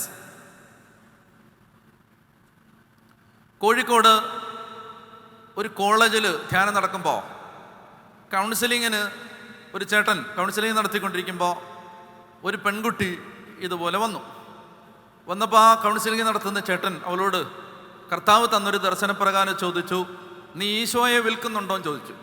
ആദ്യം അവൾ സമ്മതിച്ചില്ല, പിന്നീട് വീണ്ടും ചോദിച്ചപ്പോൾ സമ്മതിച്ചു. അവൾ പറഞ്ഞു, ഈശോയൊന്നും വിൽക്കുന്നില്ല, പള്ളിയിൽ നിന്ന് കിട്ടുന്ന അപ്പം വിൽക്കുന്നുണ്ടെന്നോ. അപ്പോൾ എന്താ കാര്യം ചോദിച്ചു പറഞ്ഞു, ഇതാണ് കുർബാന ദേവാലയത്തിൽ നിന്ന് മോഷ്ടിച്ച് കുർബാന സ്വീകരിക്കുന്ന സമയത്ത് കുർബാന ഭക്ഷിക്കാതെ കൊണ്ടുപോയി സാത്താൻ സേവാ സംഘത്തിന് വിൽക്കുന്നുണ്ട്. അതിന് ഇവൾക്ക് നല്ല ഒരു തുക കിട്ടുന്നുണ്ട്. അദ്ദേഹം ഇവളെ അതിൻ്റെ ഗൗരവം ബോധ്യപ്പെടുത്താൻ ശ്രമിച്ചപ്പോൾ അവൾ അദ്ദേഹത്തോട് പറഞ്ഞു, ഇതൊരു സാധാരണ അപ്പമല്ലേ, അതിനകത്ത് എന്താണ് പ്രശ്നം? അപ്പോൾ അദ്ദേഹം പറഞ്ഞു, ഒരു സാധാരണ അപ്പമാണെങ്കിൽ ഇങ്ങനെ ചെയ്യുക. ഒരു സിസ്റ്ററിൻ്റെ പേര് പറഞ്ഞു, കോൺവെൻറ്റ് നിൽക്കുന്ന സ്ഥലവും പറഞ്ഞു. അവിടെ ചെന്നിട്ട് എൻ്റെ പേര് പറഞ്ഞാൽ മതി, സിസ്റ്റർ കുർബാനയ്ക്ക് ഉപയോഗിക്കാൻ വേണ്ടി ഉണ്ടാക്കുന്ന ഓസ്തി അവിടെ ആ സിസ്റ്റർ ഉണ്ടാക്കുന്നുണ്ട്, സിസ്റ്ററിനോട് പറഞ്ഞാൽ മതി, എൻ്റെ പേര് പറഞ്ഞാൽ മതി, നിനക്കൊരു 100 ഓസ്തി തരും. എന്നിട്ട് നീ അതുകൊണ്ട് പോയിട്ട് സാത്താൻ സേവക്കാർക്ക് നിൻ്റെ പണത്തിൻ്റെ ആവശ്യം അനുസരിച്ച് 1, 5, 10 വെച്ച് വിൽക്ക്. അപ്പോൾ അവളിങ്ങനെ മറുപടി പറഞ്ഞു, ചേട്ടാ അത് പറ്റില്ല എന്ന് പറഞ്ഞു. എന്താ പറ്റാത്തെ? മോഷ്ടിച്ചെടുക്കുന്ന തിരുവോസ്തി സാത്താൻ സേവാ സംഘങ്ങൾക്ക് കൈമാറുമ്പോൾ പണം നൽകുന്നതിന് മുമ്പ് ഇവരാദ്യം ചെയ്യുന്നത് ഇത് ശരിക്കുള്ള കുർബാനയിൽ നിന്ന് വന്ന ഓസ്തിയാണോ എന്ന് വെരിഫൈ ചെയ്യും. ശ്രദ്ധിക്കണം. ഇപ്പം ഇന്ന് ഞാൻ ഉദാഹരണമാണ്, ഇങ്ങനെയൊന്നും സംഭവിക്കില്ല, ഉദാഹരണമാണ്. ഇന്ന് ഞാൻ കുർബാന അർപ്പിക്കുന്നു. 500 പേരെൻ്റെ കുർബാനയ്ക്കുണ്ട്. ഞാൻ 550 ഓസ്തി വെച്ചു. അത് ഈശോയുടെ ശരീരമായിട്ട് മാറി. 500 പേര് കുർബാന സ്വീകരിച്ചു. 50 തിരുവോസ്തി പരിശുദ്ധ കുർബാന അധികം വന്നു. ഞാനത് ഇവിടെ സൂക്ഷിച്ചു വെക്കാൻ സക്രാരി ഇല്ലാത്തത് കൊണ്ട് ഞാൻ താമസിക്കുന്ന സ്ഥലത്തേക്ക് കൊണ്ടുപോകാൻ തീരുമാനിച്ചു. അങ്ങനെ കൊണ്ടുപോകാൻ വേണ്ടി ഞാൻ ഒരു പാത്രത്തിനകത്ത് അതിലേക്ക് ഈ 50 ഓസ്തി ഇടുമ്പോൾ എൻ്റെ അശ്രദ്ധ കൊണ്ട് ആ പാത്രത്തിനകത്ത് ഓൾറെഡി കൂദാശ ചെയ്യാത്ത, ആശീർവദിക്കാത്ത വേറൊരു 100 ഓസ്തിയും കൂടെ ഉണ്ടായിരുന്നു. എൻ്റെ അശ്രദ്ധ കൊണ്ട് ആ കൂദാശ ചെയ്യാത്ത ഓസ്തിയും ഈ തിരുവോസ്തിയും തമ്മിൽ മിക്സ്ഡായി കൂടിക്കലർന്നു. എൻ്റെ ചോദ്യം, ഒരു സാധാരണ സാഹചര്യത്തിൽ ദൈവാത്മാവിൻ്റെ സഹായം ഇല്ലെങ്കിൽ, ഒരു നോർമൽ കേസിൽ കുർബാന ചൊല്ലി അച്ഛന് പോലും ഇതിലേതാണ് ആശീർവദിച്ചത്, ഇതേതാണ് ആശീർവദിക്കാത്തതെന്ന് തിരിച്ചറിയാൻ പറ്റില്ല. അങ്ങനെയാണെങ്കിൽ എൻ്റെ ചോദ്യം, മോഷ്ടിച്ചെടുക്കുന്ന തിരുവോസ്തി ഒറിജിനലാണോ ഫേക്കാണോ എന്ന് സാത്താനാരാധകർ എങ്ങനെ തിരിച്ചറിയും? ഈ പെൺകുട്ടി അതിന് പറയുന്ന ഉത്തരം ഇതാണ്: അവർക്ക് അറിയാം. അവിടുത്തെ ഈ പുരോഹിതയ്ക്ക് അറിയാം ഇതിലേതാണ് ആശീർവദിച്ചത്, ഏതാണ് ആശീർവദിക്കാത്തത്. അത് അവിടെ നിൽക്കട്ടെ, അതവിടെ ഇട്ടേക്കുക, ഞാൻ തിരിച്ചു വരാം. എൻ്റെ അടുത്ത ചോദ്യം, ലോകത്തിൽ ഏതാണ്ട് 3000-ലധികം ആരാധനാ രീതികളുണ്ട്. ഈ 3000-ലധികം ആരാധനാ രീതികളിൽ നിന്ന് സാത്താനെ പ്രസാദിപ്പിക്കാൻ എന്തുകൊണ്ടാണ് തലകീഴായി വെക്കുന്ന കുരിശും അവഹേളിക്കപ്പെടുന്ന തിരുവോസ്തിയും മാത്രം സാത്താനെ പ്രസാദിപ്പിക്കാൻ എന്തുകൊണ്ടാണ് സാത്താനാരാധകർ തിരഞ്ഞെടുക്കുന്നത്? ലോകത്തുള്ള വേറെ ഒരു ലോകമതത്തിലെയും ഒരു സിംബലും എടുക്കാതെ, ഒരു ലോകമതത്തിലെയും ഒരു ആരാധനാടയാളങ്ങളും എടുക്കാതെ എന്തിനാണ് സാത്താനാരാധകർ ക്രിസ്ത്യാനിയുടെ കുരിശ് തലകീഴായി വെക്കുകയും അതുപോലെ തന്നെ ക്രിസ്ത്യാനിയുടെ ബൈബിളിൽ ചവിട്ടി ആ സാത്താൻ ആരാധന കേന്ദ്രത്തിലേക്ക് പ്രവേശിക്കുകയും ക്രിസ്ത്യാനിയുടെ പരിശുദ്ധ കുർബാന മാത്രം എടുത്ത് സ്ത്രീ നഗ്ന ശരീരങ്ങളിൽ വെച്ച് അതിനെ അവഹേളിക്കുകയും ചെയ്യുന്നത്? ഒറ്റ ചോദ്യം, എന്തിനാണ് അവർ പിശാചിനെ പ്രസാദിപ്പിക്കാനും ദൈവത്തെ അവഹേളിക്കാനും ദൈവത്തോട് മറുതലിക്കാനും വെല്ലുവിളിക്കാനും ഈ വിശുദ്ധ കുർബാന തിരഞ്ഞെടുത്തത്? ഞാൻ ആദ്യം പറഞ്ഞതും രണ്ടാമത് പറഞ്ഞതും, അതായത് ഏതാണ് ഒറിജിനൽ എന്നും ഏതാണ് ഫേക്ക് എന്നും സാത്താനാരാധകർക്ക് വെരിഫൈ ചെയ്യാൻ പറ്റുമെന്നും സാത്താൻ ആരാധകർ ദൈവത്തെ അവഹേളിക്കാൻ വേണ്ടി പരിശുദ്ധ കുർബാന മാത്രമാണ് തിരഞ്ഞെടുത്തിരിക്കുന്നതും, ഈ രണ്ട് കാര്യങ്ങൾ ചേർത്ത് വെച്ചാൽ നിങ്ങളോട് ഞാനൊരു കാര്യം പറയാം. നിരനിരയായി നാവ് നീട്ടി വന്ന് പരിശുദ്ധ കുർബാന സ്വീകരിക്കുന്ന വിശ്വാസിക്ക് ബോധമില്ലെങ്കിലും സാത്താനും സാത്താൻ്റെ ഏജന്റുമാർക്കും അറിയാം, ഒരു പുരോഹിതൻ ഒരു സഭയ്ക്കകത്ത്, ഒരു ദേവാലയത്തിനകത്ത് വെച്ച് നിയമപ്രകാരം അർപ്പിക്കുന്ന ഒരു ബലിയിൽ ആശീർവദിക്കുന്ന തിരുവോസ്തി യഥാർത്ഥത്തിൽ യേശുവിൻ്റെ ശരീരമാണ്, യേശുവിൻ്റെ രക്തമാണ്. അതിൽ ദൈവം സമ്പൂർണമായി സന്നിഹിതനാണ്. സാത്താൻ അറിയാം. അതുകൊണ്ടാണ് അവൻ ദൈവത്തെ അവഹേളിക്കാൻ പരിശുദ്ധ കുർബാന തെരഞ്ഞെടുത്തത്. പറഞ്ഞേ ഹല്ലേലൂയാ, പറഞ്ഞേ ഹല്ലേലൂയാ, പറഞ്ഞേ ഹല്ലേലൂയാ. നിങ്ങൾക്ക് മനസ്സിലാവുന്നുണ്ടോ? അതായത് പിശാചിൻ്റെ, അപ്പം രണ്ടാമത്തെ കാര്യം ഇതാണ്, ഈ പിശാചിൻ്റെ ആറ്റിറ്റ്യൂഡ് എന്താണ്? പിശാചിൻ്റെ ആറ്റിറ്റ്യൂഡ് എന്ന് പറയുന്നത്, പിശാചിനറിയാം ഇത് യേശുവിൻ്റെ ശരീരമാണ്, ഇത് യേശുവാണ്, സമ്പൂർണമായി യേശു പരിശുദ്ധ കുർബാനയിൽ നിറഞ്ഞിരിക്കുന്നു എന്ന് സാത്താന് നന്നായിട്ട് അറിയാം. ഈ തിരുസഭയിൽ വിശുദ്ധ കുർബാന മാത്രം ഭക്ഷിച്ച് ജീവിച്ച അനേകം വിശുദ്ധരുണ്ട്, അനേകം വിശുദ്ധർ. ഇപ്പോൾ ഒരു വിശുദ്ധൻ്റെ പേരാണ് വിശുദ്ധ നിക്കോളാസ് ഓഫ് ലൂലി, ബ്രദർ ക്ലാവൂസ്. സ്വിറ്റ്സർലൻഡിൻ്റെ ഔദ്യോഗിക വിശുദ്ധനാണ്, പേട്രൺ സെയിൻ്റാണ് ഇദ്ദേഹം. ഈ ജർമ്മനി രണ്ടാം ലോകമഹായുദ്ധ കാലത്ത് സ്വിറ്റ്സർലൻഡിനെ ആക്രമിക്കുന്ന സമയത്ത് ഈ സ്വിറ്റ്സർലൻഡുകാർ ബ്രദർ ക്ലാവൂസിൻ്റെ മധ്യസ്ഥം തേടി പ്രാർത്ഥിച്ചതായിട്ടൊരു ഒരു കഥ അവർ പറയാറുണ്ട്, ഒരു സംഭവം പറയാറുണ്ട്. അപ്പോൾ ബ്രദർ ക്ലാവൂസിൻ്റെ, സ്വിറ്റ്സർലൻഡിനെ ജർമ്മനി രണ്ടാം ലോകമഹായുദ്ധ കാലത്ത് ആക്രമിക്കുന്ന സമയത്ത് ഇവർ ബ്രദർ ക്ലാവൂസിൻ്റെ മധ്യസ്ഥം തേടി പ്രാർത്ഥിച്ചു. കോരിച്ചൊരിയുന്ന പേമാരിയും മഞ്ഞുവീഴ്ചയും ഉണ്ടായി. അതുമൂലം ഹിറ്റ്ലറിൻ്റെ സൈന്യത്തിന് കയറാൻ പറ്റിയില്ല ഇങ്ങോട്ട് സ്വിറ്റ്സർലൻഡിലേക്ക്. അതുകൊണ്ട് സെക്കൻഡ് വേൾഡ് വാറിന് ശേഷം ഫ്ലറിഷ് ചെയ്ത രാജ്യങ്ങളിൽ ഒന്ന് സ്വിറ്റ്സർലൻഡാണ്. സ്വിസ് ബാങ്കുകളെ കുറിച്ചൊക്കെ നിങ്ങൾക്ക് അറിയാം. അങ്ങനെ സ്വിറ്റ്സർലൻഡിൻ്റെ സാമ്പത്തിക രാഷ്ട്രീയ പുരോഗതിക്ക് പിന്നിൽ ബ്രദർ ക്ലാവൂസിൻ്റെ മധ്യസ്ഥമുണ്ടെന്ന് ഇന്നും അവർ വിശ്വസിക്കുന്നു. ബ്രദർ നിക്കോളാസ്, അദ്ദേഹം സ്വിറ്റ്സർലൻഡിൻ്റെ പേട്രൺ സെയിൻ്റാണ്. ഇദ്ദേഹം ഒരു കുടുംബസ്ഥനായിരുന്നു. 50 വയസ്സുള്ള സമയത്താണ് അദ്ദേഹത്തിന് ഈ ഒരു ദൈവവേലയ്ക്ക് വിളിയുണ്ടാവുന്നു. അദ്ദേഹം ആ നാട്ടിലെ അറിയപ്പെടുന്ന ഒരു വക്കീലും ഒരു ജഡ്ജിയുമൊക്കെ ആയിരുന്നു. അതുകൊണ്ട് പൊതു പ്രശ്നങ്ങളിൽ മധ്യസ്ഥത പറയാൻ സമൂഹം ഒരു ബഹുമാന്യനായി ഒരു മാന്യ വ്യക്തിയായി കണ്ടിരുന്ന ആളാണ് ഈ ബ്രദർ ക്ലാവൂസ്. അങ്ങനെ ഇരിക്കുന്ന സമയത്താണ് അദ്ദേഹത്തിന് 50 വയസ്സുള്ള സമയത്ത് കർത്താവിൻ്റെ ഒരു വെളിപാട് കിട്ടുന്നു. അദ്ദേഹം ഇങ്ങനെ ദൈവവേല കർത്താവിന് വേണ്ടി കുടുംബത്തിൽ നിന്ന് മാറി നിൽക്കാൻ ആഗ്രഹിക്കുന്നു. അദ്ദേഹത്തിന് 10 മക്കളുണ്ട്. 10 മക്കളുണ്ട്. 10 മക്കളുള്ള ഈ കുടുംബനാഥൻ ഇവിടുന്ന് ഇങ്ങനെ വീട്ടിൽ നിന്ന് ഇറങ്ങിപ്പോകാൻ തീരുമാനിക്കുകയാണ്. നിങ്ങൾ സ്വിറ്റ്സർലൻഡിലെ ബ്രദർ ക്ലാവൂസിൻ്റെ അദ്ദേഹം താമസിച്ചിരുന്ന സ്ഥലത്ത് ചെന്നാൽ അദ്ദേഹത്തിൻ്റെ അവിടേക്ക് അദ്ദേഹം മരിച്ച അദ്ദേഹത്തിൻ്റെ അന്ത്യകാലം ചെലവഴിച്ച സ്ഥലത്തേക്ക് എത്തുന്നതിന് മുമ്പ് അദ്ദേഹത്തിൻ്റെ വീട് നമുക്ക് കാണാൻ പറ്റും. ആ വീട്ടിൽ നിന്ന് കുറേ ദൂരെ മാറി ഒരു മലയടിവാരത്തിലാണ് പിന്നീട് അദ്ദേഹം ശിഷ്ടകാലം താമസിക്കുന്നത്. അപ്പം അങ്ങനെ ഈ കുടുംബത്തിൽ നിന്ന് 10 മക്കളുള്ള ഈ അപ്പൻ ഭാര്യയോട് പറഞ്ഞു, എന്നെ ദൈവം വിളിക്കാമെന്ന് പറഞ്ഞു. അപ്പം ദൈവം വിളിക്കാമെന്ന് പറഞ്ഞപ്പോൾ അദ്ദേഹം ഭാര്യയോട് പറഞ്ഞു, നീ സമ്മതിക്കാമോ എന്ന് ചോദിച്ചു. ഞാൻ പൊക്കോട്ടം ചോദിച്ചു വീട്ടിൽ നിന്ന്, 50 വയസ്സുള്ളപ്പോഴാണ്. അപ്പോൾ ആ ചേച്ചി പറഞ്ഞു, പിന്നെ നിങ്ങൾ പോകുന്നതുകൊണ്ട് എനിക്ക് വിരോധമില്ല, പിള്ളേരോട് സമ്മതം വാങ്ങിച്ചിട്ട് പോകണമെന്ന് പറഞ്ഞു. അപ്പോൾ ഇദ്ദേഹം പിള്ളേരോട് ചെന്ന് ചോദിച്ചു. ചെറിയ കൈക്കുഞ്ഞുണ്ട് ആ കാലത്ത്, അതുപോലെ ചെറിയ കുഞ്ഞുണ്ട്, ഏറ്റവും ഇളയ കുട്ടി. അങ്ങനെ മക്കളോട് ചെന്ന് അദ്ദേഹം ചോദിച്ചു, ഇങ്ങനെ അപ്പനെ ദൈവം വിളിക്കുകയാണ്, പൊക്കോട്ടം ചോദിച്ചു. അപ്പോൾ അവർ പറഞ്ഞു, അപ്പം ഞങ്ങൾക്ക് സങ്കടമാണ്, എന്നാലും ദൈവമാണ് വിളിച്ചതെങ്കിൽ അപ്പം പൊക്കോളാൻ പറഞ്ഞു. കാരണം ദൈവം വിളിച്ചിട്ട് അപ്പൻ ഇവിടെ നിന്നാൽ ഞങ്ങൾക്ക് കൂടെ ദുരിതമായിരിക്കും എന്ന് പറഞ്ഞു. അങ്ങനെ ദൈവം വിളിച്ച ആളുകളെ വീട്ടിൽ നിർത്തരുത്, നിങ്ങൾക്ക് അവസാനം ഒരു കോടാലിയാവും. മനസ്സിലായോ? ദൈവം വിളിക്കാത്തവൻ അച്ഛനായാലും കോടാലിയാവും.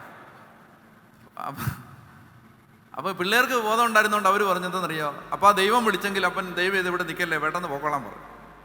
അങ്ങനെ ഭാര്യയും മക്കളും കണ്ണുനീരോടുകൂടിയാണെങ്കിലും അപ്പനെ യാത്രയാക്കി. അങ്ങനെ അദ്ദേഹം പ്രാർത്ഥിച്ച് ഈ ഒരു പര്യടനം, ആത്മീയ യാത്ര ആരംഭിക്കുന്നതിന് വേണ്ടി കറുത്ത മാതാവിൻ്റെ ഗ്രോട്ടോയുണ്ട്, അവിടേക്ക് കാൽനടയായി യാത്ര ചെയ്യാനാണ് ദൈവത്തിൻ്റെ ആത്മാവിൻ്റെ പ്രേരണ. വണ്ടിക്കും പിന്നെ ഒന്നും പോകാൻ പാടില്ല, കാൽനടയായിട്ട്. അങ്ങനെ കാൽനടയായിട്ട് യാത്ര ചെയ്യുന്ന സമയത്ത് അദ്ദേഹം ഒരു പ്രാർത്ഥന മാത്രമാണ് ചൊല്ലിയിരുന്നത്, സ്വർഗസ്ഥനായ ഞങ്ങളുടെ പിതാവേ എന്ന പ്രാർത്ഥന. അതിങ്ങനെ നമ്മൾ 1/2 മിനിറ്റ് കൊണ്ട് ചൊല്ലുന്ന പോലല്ല, അദ്ദേഹം വളരെ സമയമെടുത്ത് സ്വർഗസ്ഥനായ ഞങ്ങളുടെ പിതാവെ ധ്യാനിച്ചും പ്രാർത്ഥിച്ചും ഒക്കെ ഇത് ചൊല്ലിയാണ് പോയിക്കൊണ്ടിരുന്നത്. അങ്ങനെ പോകുന്ന സമയത്ത് വഴിക്ക് വെച്ച് അദ്ദേഹത്തിന് ഒരു ദർശനം ഉണ്ടായി.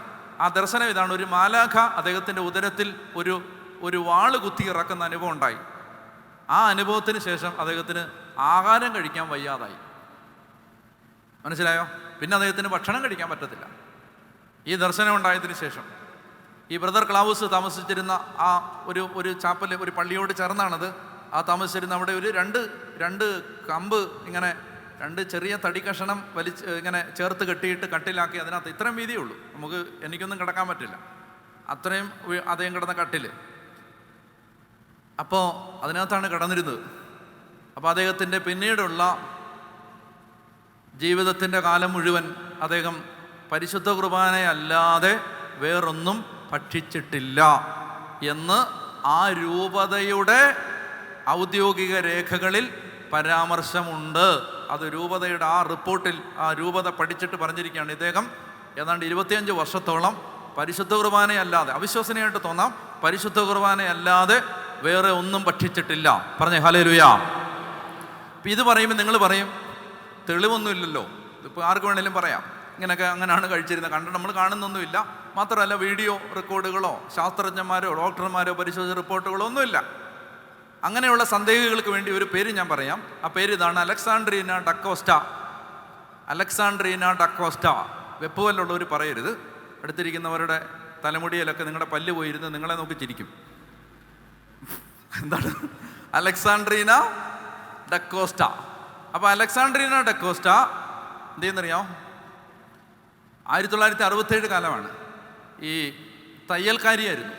വീടിൻ്റെ 1ാമത്തെ നിലയിലിരുന്ന് പെൺപിള്ളേരെല്ലാം കൂടെ തയ്ച്ചുകൊണ്ടിരിക്കുന്ന സമയത്ത് ചില ആളുകൾ ഇവരെ ശാരീരികമായി ഉപദ്രവിക്കാൻ വേണ്ടി അവിടേക്ക് കയറി.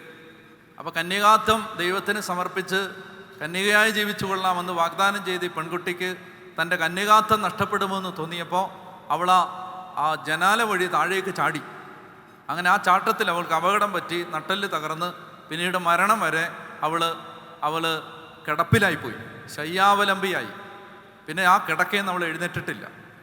അങ്ങനെ ജീവിതത്തിൻ്റെ അവസാന കാലം ഏതാണ്ട് 12 കൊല്ലത്തോളം അവൾ വിശുദ്ധ കുർബാന മാത്രമേ ഭക്ഷിച്ചിട്ടുള്ളൂ.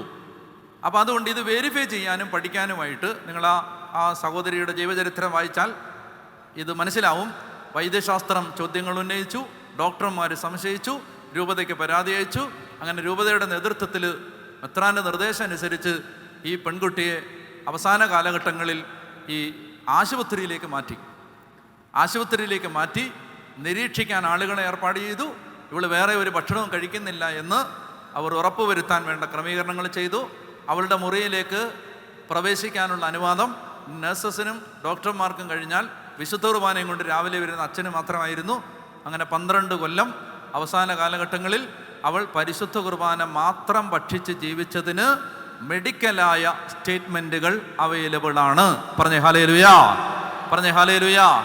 പിന്നെ ഒത്തിരി പേരുണ്ട്. കുപ്പർത്തീനോ, വിശുദ്ധ കുപ്പർത്തീനോ, സിയന്നായിലെ വിശുദ്ധ കാതറിൻ, ഇങ്ങനെ അനേകം വിശുദ്ധര് കുർബാന മാത്രം ഭക്ഷിച്ച് ജീവിച്ചിരുന്ന ആളുകളാണ്. പറഞ്ഞേ ഹല്ലേലൂയ. എന്തുകൊണ്ടാണ് വിശുദ്ധ കുർബാന ഭക്ഷിച്ച് മാത്രം ജീവിക്കാൻ ആളുകൾക്ക് പറ്റുന്നതെന്ന് ചോദിച്ചാൽ അത് ദൈവം തന്നെയാണ് അവരുടെ ഉള്ളിലേക്ക് ഭക്ഷണമായി വരുന്നത് എന്നതുകൊണ്ട് മാത്രമാണ്. ദൈവം തന്നെയാണ്, ദൈവം നേരിട്ട് വരികയാണ്, ദൈവം അവരുടെ ആഹാരമായി മാറുകയാണ്. പറഞ്ഞേ ഹല്ലേലൂയ. ഇനി അടുത്തത് മൂന്നാമത്തെ കാര്യം. അപ്പം ഞാൻ പറഞ്ഞു, ഒന്ന് ഈശോയുടെ നിലപാട്. ഈശോ ഈ വിഷയത്തിൽ വെള്ളം ചേർക്കാൻ തയ്യാറല്ല. രണ്ടാമത്തേത് സാത്താൻ്റെ നിലപാട്. സാത്താൻ അറിയാം വിശുദ്ധ കുർബാനയിൽ ആരാണ്? യേശുവാണ്. അതുകൊണ്ട് യേശുവിനെ അവഗണിക്കാൻ കുർബാനയെ അവഗണിച്ചാൽ മതി. മൂന്നാമത്തേത് ശാസ്ത്രീയമായ ചില നിരീക്ഷണങ്ങൾ കുർബാനയുമായി ബന്ധപ്പെട്ട് ഈ ലോകത്തിൽ നടന്നിട്ടുണ്ട്. വിശുദ്ധ കുർബാനയുടെ അത്ഭുതങ്ങൾ, വിശുദ്ധ കാർലോ അക്വിറ്റസ് വിശുദ്ധ കുർബാനയുടെ അത്ഭുതങ്ങളെ സംബന്ധിച്ച് തയ്യാറാക്കിയ ഡോക്യുമെൻ്ററികൾ, അതുപോലെ ഡോക്യുമെൻറ്റുകൾ എല്ലാം ഇൻ്റർനെറ്റിൽ അവൈലബിൾ ആണ്. ലോകമെമ്പാട് തിരുസഭയിൽ നടന്ന ദിവ്യകാരുണ്യ 100 കണക്കിന് ദിവ്യകാരുണ്യ അത്ഭുതങ്ങൾ നടന്നിട്ടുണ്ട്. അങ്ങനെ ആ ദിവ്യകാരുണ്യ അത്ഭുതങ്ങൾ എന്ന് പറയുന്നത് കുർബാന അർപ്പിച്ചുകൊണ്ടിരിക്കുമ്പോഴോ, കുർബാന അർപ്പിച്ചിട്ട് വിശുദ്ധ കുർബാന സക്രാരിയിൽ സൂക്ഷിച്ചപ്പോഴോ, ചിലയിടങ്ങളിൽ ഈ അപ്പം യേശുവിൻ്റെ യഥാർത്ഥ ശരീരവും യഥാർത്ഥ രക്തവുമായി മാറിയ സംഭവങ്ങളെയാണ് യൂക്കറിസ്റ്റിക് മിറക്കിൾസ് അഥവാ ദിവ്യകാരുണ്യ അത്ഭുതങ്ങൾ എന്ന് നാം വിളിക്കുന്നത്. അങ്ങനെ ലോകത്തെമ്പാടും പലയിടങ്ങളിൽ നടന്ന ദിവ്യകാരുണ്യ അത്ഭുതങ്ങളുടെ ചരിത്രം സഭയുടെ റെക്കോർഡിലുണ്ട്. ഇനി ശ്രദ്ധിച്ചിരിക്കുക, ഇറ്റലിയിൽ 8-ാം നൂറ്റാണ്ടിൽ ലാഞ്ചിയാനോ എന്ന് പറയുന്ന സ്ഥലത്ത് നടന്ന ദിവ്യകാരുണ്യ അത്ഭുതം ഇപ്പോഴും 2024 അതുപോലെ തന്നെ നിലനിൽക്കുന്നുണ്ട്. അത് കണ്ടിട്ടുള്ളവർക്കും അല്ലെങ്കിൽ ഇൻ്റർനെറ്റിലും ഒക്കെ അതിൻ്റെ കാര്യങ്ങൾ അവൈലബിൾ ആണ്, അത് നിങ്ങൾക്ക് കാണാം. അതാണ് ഒരു ദിവ്യകാരുണ്യ അത്ഭുതം. ഞാൻ പറയാൻ പോകുന്നത് അതിനുശേഷം വളരെ പ്രധാനപ്പെട്ടതെന്ന് തോന്നുന്ന ദിവ്യകാരുണ്യ അത്ഭുതങ്ങളിൽ നിന്ന് ഒരു ദിവ്യകാരുണ്യ അത്ഭുതം നിങ്ങൾക്ക് ഞാൻ പരിചയപ്പെടുത്തുകയാണ്. അത് നമ്മുടെ ഫ്രാൻസിസ് മാർപ്പാപ്പ അർജൻറ്റീനയിലെ ബ്യൂണസ് ഐറിസ് രൂപതയുടെ മെത്രാപ്പോലിത്ത ആയിരുന്ന സമയത്ത്, അദ്ദേഹത്തിൻ്റെ പേര് ബിഷപ്പ് ജോർജ് ബെർഗോഗ്ലിയോ എന്നായിരുന്നു. അപ്പോൾ ഈ ജോർജ് ബെർഗോഗ്ലിയോ മെത്രാപ്പോലിത്തയുടെ രൂപതയിൽ ഒരച്ഛൻ പരിശുദ്ധ കുർബാന കഴിഞ്ഞ് അച്ഛൻ പ്രാർത്ഥിച്ചുകൊണ്ടിരുന്ന സമയത്ത് ഒരു ലേഡി ഓടി അച്ഛൻ്റെ അടുത്തേക്ക് വന്നിട്ട് പറഞ്ഞു, ആരോ ഒരാൾ വിശുദ്ധ കുർബാന വാങ്ങിയിട്ട് ഭക്ഷിക്കാതെ അതിങ്ങനെ ഒരു ചെടിച്ചട്ടിയുടെ പുറത്ത് മണ്ണ് പുരണ്ട് അവിടെ ഇട്ടിട്ടുണ്ട്, അതിട്ട് മണ്ണ് പുരണ്ട് അവിടെ ഇരിപ്പുണ്ടെന്ന് പറഞ്ഞു. അപ്പം അച്ഛൻ ഓടിച്ചെന്ന് വിശുദ്ധ കുർബാന എടുത്ത് തിരിച്ചു കൊണ്ടുവന്ന്, അത് മണ്ണും ചെളിയും പറ്റിയിരുന്നത് കൊണ്ട് അച്ഛൻ അത് അപ്പോൾ തന്നെ അതുപോലെ ഭക്ഷിക്കാൻ പറ്റാത്തത് കൊണ്ട് അച്ഛനൊരു ചെറിയ ബൗളിനകത്ത് കുറച്ച് വെള്ളം എടുത്ത് ഈ മണ്ണും ചെളിയും അഴുക്കൊക്കെ പോയി ഇത് അലിയാൻ വേണ്ടി അച്ഛൻ ആ ബൗളിനകത്തിട്ട് സക്രാരിക്കകത്ത് വെച്ചു. 1-2 ആഴ്ച കഴിയുമ്പോൾ അച്ഛൻ ഇതെടുത്ത് നോക്കുന്ന സമയത്ത് അതിനകത്ത് ബ്ലഡ് സ്റ്റെയിൻസ് കാണപ്പെട്ടു. രക്ത കണങ്ങൾ, അതിന് രക്ത കളറ്, ഒരു മാംസം പോലെ വളർന്ന ഒരു പ്രതീതി ഉണ്ടായി. അദ്ദേഹം 1-2 ദിവസം കൂടെ വെയിറ്റ് ചെയ്തിട്ട് അതിങ്ങനെ വളർന്ന് വരികയാണെന്ന് മനസ്സിലായപ്പോൾ അദ്ദേഹം രൂപതയെ വിവരമറിയിച്ചു. അപ്പോൾ കുറച്ച് ദിവസത്തേക്ക് ഒന്നും ചെയ്യണ്ട എന്നായിരുന്നു മെത്രാൻ്റെ നിർദ്ദേശം. അപ്പോൾ അത് കഴിയുമ്പോൾ കുറച്ച് ദിവസം കഴിയുമ്പോൾ വീണ്ടും ഈ മാംസക്കട്ട വലുതാകുന്നതായി അദ്ദേഹത്തിന് തോന്നിയപ്പോൾ അദ്ദേഹം രൂപതയെ വിവരമറിയിച്ചനുസരിച്ച് രൂപതയിൽ നിന്ന് അന്വേഷണത്തിന് ഒരു ടീം വന്നു. അവർ ഈ കാര്യങ്ങളുടെ സത്യാവസ്ഥ ബോധ്യപ്പെട്ടപ്പോൾ അത് ബിഷപ്പ് ഹൗസിലേക്ക് മാറ്റി.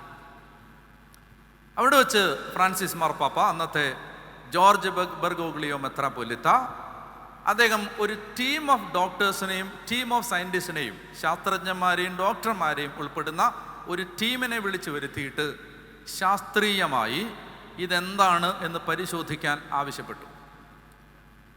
റിക്കാർഡോ കാസ്റ്റനൻ എന്നു പേരുള്ള വിശ്വാസമില്ലാത്ത ഒരു ഡോക്ടറായിരുന്നു അതിൻ്റെ ടീം ലീഡർ. വിശ്വാസമില്ലാത്ത ആൾ, പേര് റിക്കാർഡോ കാസ്റ്റനൻ. അപ്പം ഇദ്ദേഹത്തിൻ്റെ നേതൃത്വത്തിൽ ഇവരിത് പരിശോധിച്ചിട്ട് അവിശ്വസനീയമായ ചില റിപ്പോർട്ടുകൾ പുറത്തു വന്നതുകൊണ്ട് അന്ന് അമേരിക്കയിലെ ഏറ്റവും പ്രഗത്ഭനായ കാർഡിയാക് സർജനും ഹൃദയ സംബന്ധമായ കാര്യങ്ങളിൽ വിദഗ്ധനുമായിരുന്ന ഫെർഡിനാൻഡ് സുഗീബോ എന്നു പേരുള്ള ലോകമെമ്പാടും വിശ്വവിഖ്യാതനായി അറിയപ്പെട്ടിരുന്ന ആ ശാസ്ത്രജ്ഞൻ്റെ അടുത്തേക്ക് ഇവർ ഈ തിരുവോസ്തിയിൽ നിന്ന്, മാംസമായി മാറിയ തിരുവോസ്തിയിൽ നിന്ന് ഒരു ഭാഗം മുറിച്ചെടുത്ത് അയച്ചു കൊടുത്തിട്ട് ഇത് തിരുവോസ്തി മാംസമായി മാറിയതാണെന്നോ ഇത് ദിവ്യകാരുണ്യ അത്ഭുതമാണെന്നോ മറച്ചു വെച്ചിട്ട് അവർ ഇത് അയച്ചു കൊടുത്തിട്ട് അദ്ദേഹത്തോട് ആവശ്യപ്പെട്ടു, സയൻറ്റിഫിക്കലി നിങ്ങൾക്ക് തന്നുവിട്ടിരിക്കുന്ന സാധനം ശാസ്ത്രീയമായി അപഗ്രഥിച്ചിട്ട് അതെന്താണെന്ന് റിപ്പോർട്ട് തരിക. ഓൾറെഡി ഇവരുടെ കയ്യിൽ ഒരു റിപ്പോർട്ടുണ്ട്. അപ്പോൾ അതുകൊണ്ടൊരു ഫർദർ സെക്കൻഡ് ഒപ്പീനിയനാണ് ഈ ലോകപ്രശസ്തനായ ഡോക്ടറെ അടുത്തേക്ക് അയക്കുന്നത്. അദ്ദേഹത്തിൻ്റെ ടീമും ഇതെല്ലാം, ഞാൻ ഈ പറയുന്ന എല്ലാ വിവരങ്ങളും ഇൻ്റർനെറ്റിൽ ലഭ്യമാണ്. ഇതിൻ്റെ ഡോക്യുമെൻറ്റുകൾ, ഇതിൻ്റെ മെഡിക്കൽ റിപ്പോർട്ടുകൾ, ഇതുമായി ബന്ധപ്പെട്ട് എഴുതപ്പെട്ട ഗ്രന്ഥങ്ങൾ, അവിശ്വാസികളായ ഡോക്ടർമാർ വിശ്വാസികളായി മാറി അവരുടെ ജീവചരിത്രങ്ങൾ, ഇതെല്ലാം അവൈലബിൾ ആണ്. ശ്രദ്ധിക്കുക. അപ്പോൾ എന്ത് ചെയ്തു? ഇദ്ദേഹം ഈ സുഗീബോ ഇത് പരിശോധിച്ചിട്ട് അദ്ദേഹം നൽകിയ റിപ്പോർട്ടിൽ 2-3 കാര്യങ്ങൾ അദ്ദേഹം പറഞ്ഞത് ഞാൻ നിങ്ങളോട് പറയാം. ഒന്ന്, അദ്ദേഹം പറയുകയാണ്, എനിക്ക് പരിശോധിക്കാനായി നിങ്ങൾ തന്ന ഈ ടിഷ്യൂ മരണവേദന അനുഭവിച്ച് കൊല്ലപ്പെട്ട ഒരു പുരുഷൻ്റെ ഹൃദയഭിത്തിയിലെ കോശമാണ്. മരണവേദന അനുഭവിച്ച് കൊല്ലപ്പെട്ട ഒരു പുരുഷൻ്റെ മയോകാർഡിയാക് ടിഷ്യൂ. ഇനി അത് അപ്പർ ലെഫ്റ്റ് വെൻട്രിക്കിളിൻ്റെ ഹൃദയഭാഗത്തിൻ്റെ അപ്പർ ലെഫ്റ്റ് വെൻട്രിക്കിളിൻ്റെ ഭാഗത്തു നിന്നാണ് അത് മുറിച്ചെടുത്തിരിക്കുന്നത്. അത് ശരീരത്തിൻ്റെ വിവിധ ഭാഗത്തേക്ക് ബ്ലഡ് പമ്പ് ചെയ്യുന്ന ഏരിയയാണത്. അവിടെ നിന്നാണ് ഈ ടിഷ്യൂ മുറിച്ചിരിക്കുന്നത്. 3, അദ്ദേഹം ചോദിക്കുകയാണ്, എനിക്ക് വിശ്വസിക്കാൻ പറ്റാത്തൊരു കാര്യം, ശരീരത്തിൽ നിന്ന് പുറത്തു വന്നാൽ വെളുത്ത രക്താണുക്കൾ ഏതാണ്ട് 30 മിനിറ്റിൽ കൂടുതൽ നിലനിൽക്കുകയില്ല. എന്നാൽ നിങ്ങൾ മുറിച്ചെടുത്ത് പരിശോധനയ്ക്ക് അയച്ച ഈ ടിഷ്യൂവിൽ വൈറ്റ് ബ്ലഡ് സെൽസിന്റെ പ്രസൻസ് ഉണ്ടായിരുന്നു. അതിൻ്റെ അർത്ഥം ജീവൻ ഉണ്ടായിരുന്നു. മനസ്സിലായി? ഇത് ഞാൻ പറയുകയല്ല, ഇതൊരു കരിസ്മാറ്റിക് കൺവെൻഷൻ പ്രസംഗകൻ ഒരു ആവേശം ഉണ്ടാക്കാൻ പറയുന്ന കാര്യമല്ല, മറിച്ച് ഇത് സയന്റിഫിക്കലി ഒരു ഡോക്ടറുടെ ടെസ്റ്റമെന്റാണിത്. അതായത് ഈ മുറിച്ചെടുത്ത ഈ ഹൃദയകോശത്തിൽ ജീവന്റെ സ്പന്ദനം, അതായത് അത് മുറിച്ചെടുക്കുമ്പോൾ അതിന് ജീവൻ ഉണ്ടായിരുന്നെന്ന്. 4, അതിൻ്റെ രക്ത ഗ്രൂപ്പ് AB ബ്ലഡ് ഗ്രൂപ്പ്. ലാഞ്ചിയാനോയിൽ പരിശോധിച്ച ദിവ്യകാരുണ്യ അത്ഭുതത്തിലും മറ്റിടങ്ങളിൽ പരിശോധിച്ച ദിവ്യകാരുണ്യ അത്ഭുതത്തിലും ശാസ്ത്രം പരിശോധിച്ചതിലും അതുപോലെ തന്നെ ടൂറിനിലെ ക്രിസ്തുവിൻ്റെ മുഖം അല്ലെങ്കിൽ ശരീരം പൊതിഞ്ഞതായി വിശ്വസിക്കപ്പെടുന്ന ടൂറിനിലെ തിരുക്കച്ചയിലെ ബ്ലഡ് സാമ്പിൾ പരിശോധിച്ചതിലും രക്തഗ്രൂപ്പ് 1 അത് AB ബ്ലഡ് ഗ്രൂപ്പാണ് എല്ലായിടത്തും. ഈ കാര്യങ്ങളെല്ലാം വിളിച്ചിട്ട് അദ്ദേഹത്തിൻ്റെ ടീമോ ഡോക്ടേഴ്സും പറഞ്ഞ റിപ്പോർട്ടുകൾ യൂക്കറിസ്റ്റിക് മിറക്കിൾസ് സയൻറ്റിഫിക്കലി പ്രൂവ്ഡ് എന്ന് നിങ്ങൾ സെർച്ച് ചെയ്താൽ ഈ കണ്ടന്റുകളെല്ലാം ലഭ്യമാണ്. എൻ്റെ സമയപരിമിതി കൊണ്ട് അതിൻ്റെ മറ്റ് വിശദാംശങ്ങളിലേക്ക് ഞാൻ കയറുന്നില്ല. ഇത് മാത്രമല്ല, ഇതിനകത്ത് ഒത്തിരി കാര്യങ്ങളുണ്ട്. അതായത് ശാസ്ത്രീയമായിട്ട് യേശു ക്രിസ്തു, പ്രത്യേകിച്ച് പരിശുദ്ധ കന്യകാമാതാവിൽ നിന്ന് ഈശോ ജനിച്ചതായിരുന്നു, ഈശോയുടെ ജനനത്തിൽ ഒരു മനുഷ്യ പുരുഷന്റെ പ്രസൻസ് ഇല്ല എന്നൊക്കെ തോന്നിപ്പിക്കുന്നതിനുള്ള തെളിവുകൾ ഈ ശാസ്ത്രീയമായ ഈ ടിഷ്യൂ പരിശോധിച്ചതിനകത്തുണ്ട്. പറഞ്ഞേ ഹല്ലേലൂയ. ഇങ്ങനെ ഒരുപാട് ലോകത്തെ ഞെട്ടിപ്പിക്കുന്ന കണ്ടുപിടുത്തങ്ങൾ, ഞെട്ടിപ്പിക്കുന്ന ഡിസ്കവറികൾ ഈ പരിശോധനയിലൂടെ ഇവർ മനസ്സിലാക്കി. ഞാൻ പറയാൻ വരുന്നത്, നമുക്ക് വിശുദ്ധ കുർബാന യേശുവിൻ്റെ ശരീരമാണ് എന്ന് വിശ്വസിക്കുന്നതിന് ശാസ്ത്രീയ പരീക്ഷണങ്ങളുടെ ആവശ്യമില്ല. പക്ഷേ നിങ്ങൾ ശ്രദ്ധിക്കുക, നിങ്ങളിൽ ആരെങ്കിലും ഒരാൾ ജീവിതത്തിൽ എപ്പോഴെങ്കിലും ഈ വിശുദ്ധ കുർബാന ഈ അപ്പത്തിനകത്ത് യേശുവാണോ എന്ന് സംശയിക്കുന്നുണ്ടെങ്കിൽ,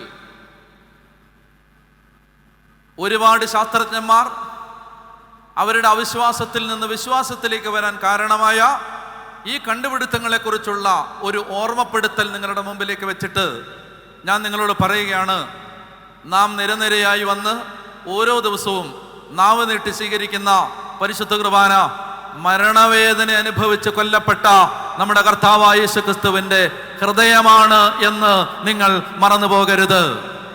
ഹൃദയം, മരണവേദന അനുഭവിച്ച് കൊല്ലപ്പെട്ട ക്രിസ്തുവിന്റെ ഹൃദയമാണ് പരിശുദ്ധ കുർബാന. പറഞ്ഞേ ഹല്ലേലൂയാ. അപ്പൊ അത് ശാസ്ത്രത്തിന്റെ കണ്ടുപിടുത്തങ്ങൾ. ഇനി ഇതെല്ലാം നിങ്ങൾക്ക് വായിക്കാം. ഇന്നത്തെ കാലത്ത് ഇനി കൂടുതൽ പറയേണ്ട യാതൊരു ആവശ്യമില്ല. എല്ലാവർക്കും ഇത് ഇന്റർനെറ്റിലും അതുപോലെ യൂട്യൂബിൽ, ഗൂഗിളിൽ എല്ലാം ഇത് നിങ്ങൾ സെർച്ച് ചെയ്താൽ നമുക്ക് വായിച്ച് തീർക്കാൻ പറ്റില്ല. അതുപോലെ കണ്ടന്റുകൾ ലഭ്യമാണ്. പുസ്തകങ്ങളുണ്ട്. ഈ ശാസ്ത്രജ്ഞന്മാർ മാറി അവർ വിശ്വാസത്തിലേക്ക് വന്ന അവരുടെ ജീവിതങ്ങൾ പുസ്തകങ്ങളായിട്ടുണ്ട്. പറഞ്ഞേ ഹല്ലേലൂയാ, പറഞ്ഞേ ഹല്ലേലൂയാ. അതാണ് മൂന്നാമത്തെ കാര്യം. എഴുന്നേറ്റ് നിൽക്കാം. ഒരു കാര്യം കൂടെ എനിക്ക് പറയാനുണ്ട്. അത് ഞാനിത് നമ്മളൊന്ന് പ്രാർത്ഥിച്ചിട്ട് ഒന്ന് എഴുന്നേറ്റോ. ഒന്ന് പ്രാർത്ഥിച്ചിട്ട് കുറേ നേരമായിട്ട് നിങ്ങൾ ഇരിക്കുകയല്ലേ. നായ്ക്കമ്പറമ്പിലച്ഛൻ നമ്മുടെ ഈ നാട്ടിലെ ഇത്തരം ആത്മീയ ശുശ്രൂഷകരുടെ ഒരു തലതൊട്ടപ്പനാണ്. അപ്പോൾ അദ്ദേഹം പറഞ്ഞു തന്ന ഒരു എക്സസൈസ് ഉണ്ട്. നടുവേദന, പെടലി വേദന, പുറം വേദന, ആമവാദം, ആർത്രൈറ്റിസ്, പിന്നെ അടിവ്, ഇടിവ്, ഒടിവ്, ചതവ്, ഉളുക്ക്, ഇതൊക്കെ മാറാൻ അദ്ദേഹം ഒരു വഴി നിർദ്ദേശിച്ചിട്ടുണ്ട്. അതാണ് യേശുവേ എന്ന് വിളിച്ചിട്ട് ഇങ്ങനെ ചാടണം. ചാടാവോ?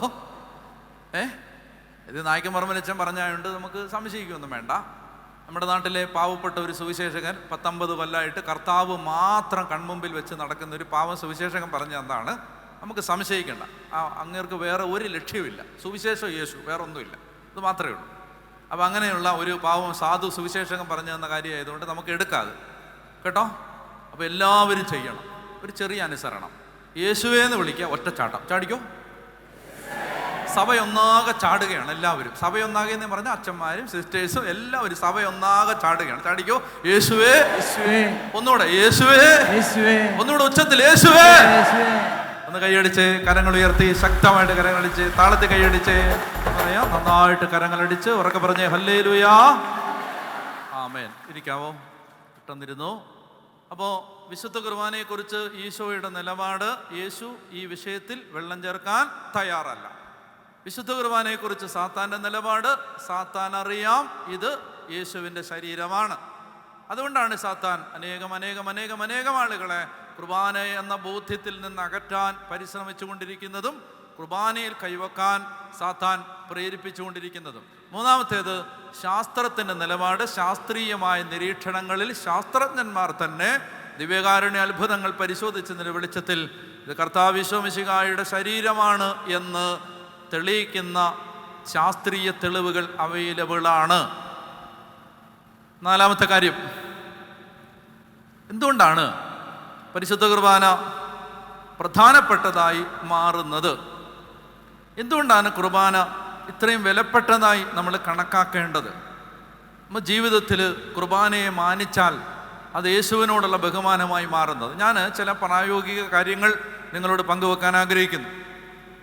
നിങ്ങളിങ്ങനെ വിചാരിക്കാം, അതായത് നമ്മൾ സ്നേഹമുള്ളവർ ചോദിച്ചാൽ എന്തും കൊടുക്കും, ഏതറ്റം വരെയും പോകും. ഇപ്പോൾ ഒരാൾ എന്നോട് ചോദിക്കുന്നു, അച്ഛാ എനിക്കൊരു 100 രൂപ തരാമോ? 100 രൂപ. ഞാൻ പറയുന്നു 500 രൂപ തരാം. എൻ്റെ കയ്യിൽ 5000 രൂപയുണ്ട്, ഞാൻ 500 തരാം. അപ്പോൾ അയാൾ എന്നോട് പറയുന്നു 500 വേണ്ട, 100 മതി. അല്ല 500 തരാന്ന്, 100 മതി എന്ന് പറഞ്ഞാൽ ഞാനിങ്ങനെ പറയും 500 തരാമായിരുന്നു, നിനക്ക് എന്തിനാ 100 രൂപ? അപ്പോൾ പറയുകയാണ് അച്ഛൻ്റെ ഓർമ്മയ്ക്കായിട്ട് സൂക്ഷിച്ചു വെക്കാനാണ് 100 രൂപ, അതിനാണ്. അപ്പോൾ എനിക്ക് സന്തോഷമായി, എന്നെ ഓർക്കാൻ ഇഷ്ടപ്പെടുന്ന ആളുകളുണ്ടല്ലോ എന്നെനിക്ക് മനസ്സിലായി. അപ്പം ഞാൻ 100 രൂപ കൊടുത്തു. അപ്പോൾ അപ്പോൾ ഈ ആദ്യം ചോദിച്ച ആളോട് എനിക്കൊരു സാധാരണ ബന്ധമേ ഉള്ളൂ എന്ന് വിചാരിക്കുക. രണ്ടാമതൊരാൾ എനിക്ക് അഗാധമായി, ഈ ഭൂമിയിൽ ഞാൻ ഏറ്റവും കൂടുതൽ സ്നേഹിക്കുന്ന ഒരാൾ ഇതാ എൻ്റെ അടുത്തേക്ക് വന്നിട്ട് എന്താ മറ്റേ ആൾക്ക് കൊടുത്തേ? ഞാൻ പറഞ്ഞു 100 രൂപ. നിനക്ക് വേണോ? നിനക്ക് ഞാൻ 1000 രൂപ തരാം. അപ്പോൾ എന്നോട് ആ ആൾ പറയാണ്, ഇല്ല എനിക്ക് അച്ഛൻ്റെ വലത് കൈ തരണം. വലത് കൈയോ? ഞാൻ ഈ വലത് കൈ തന്നാൽ പിന്നെ എനിക്ക് എവിടെ വേറെ വലത് കൈ? അത് മാത്രമല്ല, വലത് കൈ തന്നാൽ എൻ്റെ കാര്യങ്ങളെല്ലാം മുടങ്ങില്ല, നീ എന്തീ പറയുന്നത്? അപ്പോൾ എന്നോട് ആ ആൾ പറയാണ്, എന്നോട് സ്നേഹമുണ്ടോ? ഞാൻ പറഞ്ഞുണ്ട്. എന്നാ വലത് കൈ മുറിച്ചതാ. ഞാൻ അത്ര സ്നേഹിക്കുന്ന ഒരാളായതുകൊണ്ടും ചോദിച്ചാൽ എനിക്ക് കൊടുക്കാതിരിക്കാൻ പറ്റാത്തത് കൊണ്ടും ഞാൻ വളരെ വേദന സഹിച്ച് എൻ്റെ വലത് കൈ മുറിച്ച് ഈ ആൾക്ക് കൊടുത്തു എന്ന് വിചാരിക്കുക. എൻ്റെ 100 രൂപ വാങ്ങിയവനും എൻ്റെ വലത് കൈ മുറിച്ച് വാങ്ങിയവനും തോളിൽ കൈയിട്ട് സന്തോഷത്തോടെ നടന്നു പോകുന്നത് കൃതാർത്ഥനായി ഞാൻ നോക്കി നിന്നു. ഞാനൊരു കാഴ്ച കാണുകയാണ്. അവൻ്റെ 100 രൂപ ഞാൻ വെറുതെ പറ്റിക്കാൻ പറഞ്ഞാണ്, എനിക്ക് അവൻ്റെ 100 രൂപയൊന്നും വേണ്ട എന്ന് പറഞ്ഞിട്ട് ഈ ആള് ആദ്യം ഈ 100 രൂപ വാങ്ങിയ ആള് അതിങ്ങനെ ചുരുട്ടിക്കൂട്ടി പിന്നെയും ദേഷ്യം തീരാതെ വലിച്ചു കീറി ചന്നം പിന്നം കീറി അതിങ്ങനെ വായുവിലേക്ക് എറിയുന്നത് ഞാൻ മഹാവേദനയോടെ നോക്കി നിന്നു. 100 രൂപയുടെ വില കൊണ്ടൊന്നുമല്ല, പക്ഷെ അത് എന്നോട് കാണിക്കുന്ന വലിയൊരു അപമാനമായിട്ട് എനിക്ക് തോന്നി. അപ്പോഴാണ് ഞാൻ വേറൊരു കാഴ്ച കാണുന്നത്. എൻ്റെ കൈ മുറിച്ചുകൊണ്ട് ചോരയിറ്റിട്ട് വീഴുന്ന എൻ്റെ വലത് കൈപ്പത്തിയും കൊണ്ട് നടന്നുപോയ എൻ്റെ ആത്മസ്നേഹിതൻ, അവൻ്റെ ഒരു കൈ, അങ്ങനെ ഒരു കൈ മുറിക്കാൻ പറ്റി, ഇനി മറ്റേ കൈ കൂടെ കുറച്ച് നാൾ കഴിഞ്ഞ് ചോദിക്കണം എന്നും പറഞ്ഞിട്ട് എൻ്റെ കൈ തുരുതുരാ കൊത്തിയരിഞ്ഞ് അതിങ്ങനെ വായുവിൽ വലിച്ചെറിയുന്നതും എൻ്റെ കണ്ണിൽപ്പെട്ടു. ചോദ്യം, എൻ്റെ 100 രൂപ കൊണ്ടുപോയി അതിനെ പുച്ഛിച്ചാക്ഷേപിച്ച് വലിച്ചു കീറി വലിച്ചെറിഞ്ഞവനോടാണോ, അതോ എൻ്റെ വലത് കൈ മുറിച്ചെടുത്ത് അതിനെ വായുവിലേക്ക് വലിച്ചെറിഞ്ഞവനോടാണോ? ആരോടാവും എനിക്ക് സങ്കടവും വിഷമവും വേദനയും തോന്നാനിടയുള്ളത്? ആരോടാവും? കൈമുറിച്ചവനോടാണ്. കാരണങ്ങൾ 2. 1, ഈ വലത് കൈക്ക് പകരം എനിക്കിനി വേറൊരു വലത് കൈ ഇല്ല. കാരണം നമ്പർ 2, ഈ വലത് കൈ മുറിക്കാൻ വേണ്ടി ഞാൻ ഒരുപാട് വേദനിച്ചതാണ്. കാനായിലെ കല്യാണ വിരുന്നിൽ വെള്ളം വീഞ്ഞാക്കാൻ യേശുവിന് ശരീരത്തിൽ വേദന സഹിക്കേണ്ടി വന്നിട്ടില്ല. അന്ധന് കാഴ്ച കൊടുക്കാനോ, ബധിരന് കേൾവി കൊടുക്കാനോ, തളർവാദക്കാരനെ എഴുന്നേൽപ്പിക്കാനോ, എന്തിന് മരിച്ച ലാസറിനെ ഉയർപ്പിക്കാൻ പോലും യേശു തൻ്റെ ശരീരത്തിൽ സഹിച്ചിട്ടില്ല. ദൈവത്തെ വിളിക്കുമ്പോൾ നമുക്ക് ലഭിക്കുമെന്ന് മതം നമ്മളോട് പറഞ്ഞ എല്ലാ അനുഗ്രഹങ്ങളും തരുന്നതിന് ദൈവത്തിന്, ദൈവപുത്രന് തൻ്റെ ശരീരത്തിൽ വേദന സഹിക്കേണ്ടി വന്നിട്ടില്ല. അപ്പൊ നമ്മുടെ ജോലി, നമ്മുടെ വീട്, നമ്മുടെ മക്കള്, നമ്മുടെ വിവാഹം, നമ്മുടെ ബിസിനസ്, നമ്മുടെ വരുമാന മാർഗം, നമ്മുടെ പരീക്ഷാ വിജയം തുടങ്ങി എണ്ണിയാലൊടുങ്ങാത്ത ഭൗതിക അനുഗ്രഹങ്ങൾ നമുക്ക് ദാനമായി നൽകാൻ യേശുവിന് തൻ്റെ ശരീരത്തിൽ സഹിക്കേണ്ടി വന്നിട്ടില്ല. എന്നാൽ യേശു തൻ്റെ ശരീരത്തിൽ ഒരുപാട് സഹിച്ച് നമുക്ക് തന്ന ഒരേ ഒരു സമ്മാനമേ ഉള്ളൂ. ആ സമ്മാനത്തിന്റെ പേരാണ് വിശുദ്ധ കുർബാന. വിശുദ്ധ കുർബാനയാവാൻ യേശു സഹിച്ചതുപോലെ യേശു മറ്റൊന്നിനും വേണ്ടി സഹിച്ചിട്ടില്ല. കാലിത്തൊഴുത്തിന്റെ അനാഥത്വങ്ങളിലേക്ക് അവൻ പിറന്നു വീണത് കുർബാനയാവാനാണ്. ഈജിപ്തിന്റെ കണ്ണീരണിഞ്ഞ മണ്ണിലേക്ക് -ഡിഗ്രി ഊഷ്മാവിൽ മഞ്ഞ് തണുത്തുറഞ്ഞു കിടക്കുന്ന ഒരു മലഞ്ചെരുവിലൂടെ മകനെ മാറോട് ചേർത്ത് പിടിച്ച് ഒരമ്മയും അപ്പനും പലായനം ചെയ്തത് മകനെ കുർബാനയാക്കാനാണ്. കിറത്തുണികൾ പുതച്ചുറങ്ങിയതും ദാരിദ്ര്യത്തിന്റെ അകത്തളങ്ങളിൽ ശൈശവവും ബാല്യകാലവും പിന്നിട്ടതും ഇല്ലായ്മയുടെയും വറുതിയുടെയും ദുഃഖത്തിന്റെയും നാളുകളെ സന്തോഷത്തോടെ സ്വീകരിച്ചതും കുർബാനയാവാനാണ്. 12-ാം വയസ്സിൽ മകനെ ദേവാലയത്തിൽ വെച്ച് കാണാതെ പോകുമ്പോൾ വരാൻ പോകുന്ന ഒരു കാലത്ത് വീണ്ടും മരണത്തിന് ശേഷം 3 ദിവസം മകനെ കാണാതാകും എന്നതിൻ്റെ ഓർമ്മപ്പെടുത്തൽ എന്നോണം ദേവാലയത്തിൽ വെച്ച് വിരൽത്തുമ്പുകൾക്കിടയിൽ നിന്ന് ഊർന്നുപോയ മകനെ കാണാഞ്ഞ് അശാന്തമായ ഒരു മനസ്സുമായിട്ട് അമ്മയപ്പന് അലഞ്ഞു തിരിഞ്ഞത് മകനെ കുർബാനയാക്കാനാണ്. അവൻ നന്മ ചെയ്ത് ചുറ്റി സഞ്ചരിച്ചു എന്ന് അവൻ്റെ ജീവചരിത്രത്തെ സുവിശേഷകന്മാർ സംഗ്രഹിച്ചെഴുതി വെച്ചു. അവൻ നന്മ ചെയ്ത് ചുറ്റി സഞ്ചരിച്ചു. യൂദയായാലും ജെറുസലേമിലും അവൻ നന്മ മാത്രം ചെയ്ത് ചുറ്റി സഞ്ചരിച്ചത് കുർബാനയാവാൻ വേണ്ടിയിട്ടാണ്. പീലാത്തോസിന്റെ അരമന പ്രത്തോറിയത്തിലേക്ക് ചങ്ങലയിട്ട് പൂട്ടി വലിച്ചുകൊണ്ടു പോകുന്നതിന് മുമ്പുള്ള രാത്രിയിൽ ഗത്സമനിയിൽ ഒലിവ് മരത്തിന്റെ ചുവട്ടിൽ കൈമുട്ടുകൾ കുത്തിയിരുന്ന് അപ്പാ കഴിയുമെങ്കിൽ ഈ പാനപാത്രം അകന്നു പോകണമേ എന്ന് ഹൃദയം പൊട്ടി മകൻ കരഞ്ഞത് കുർബാനയാവാനാണ്.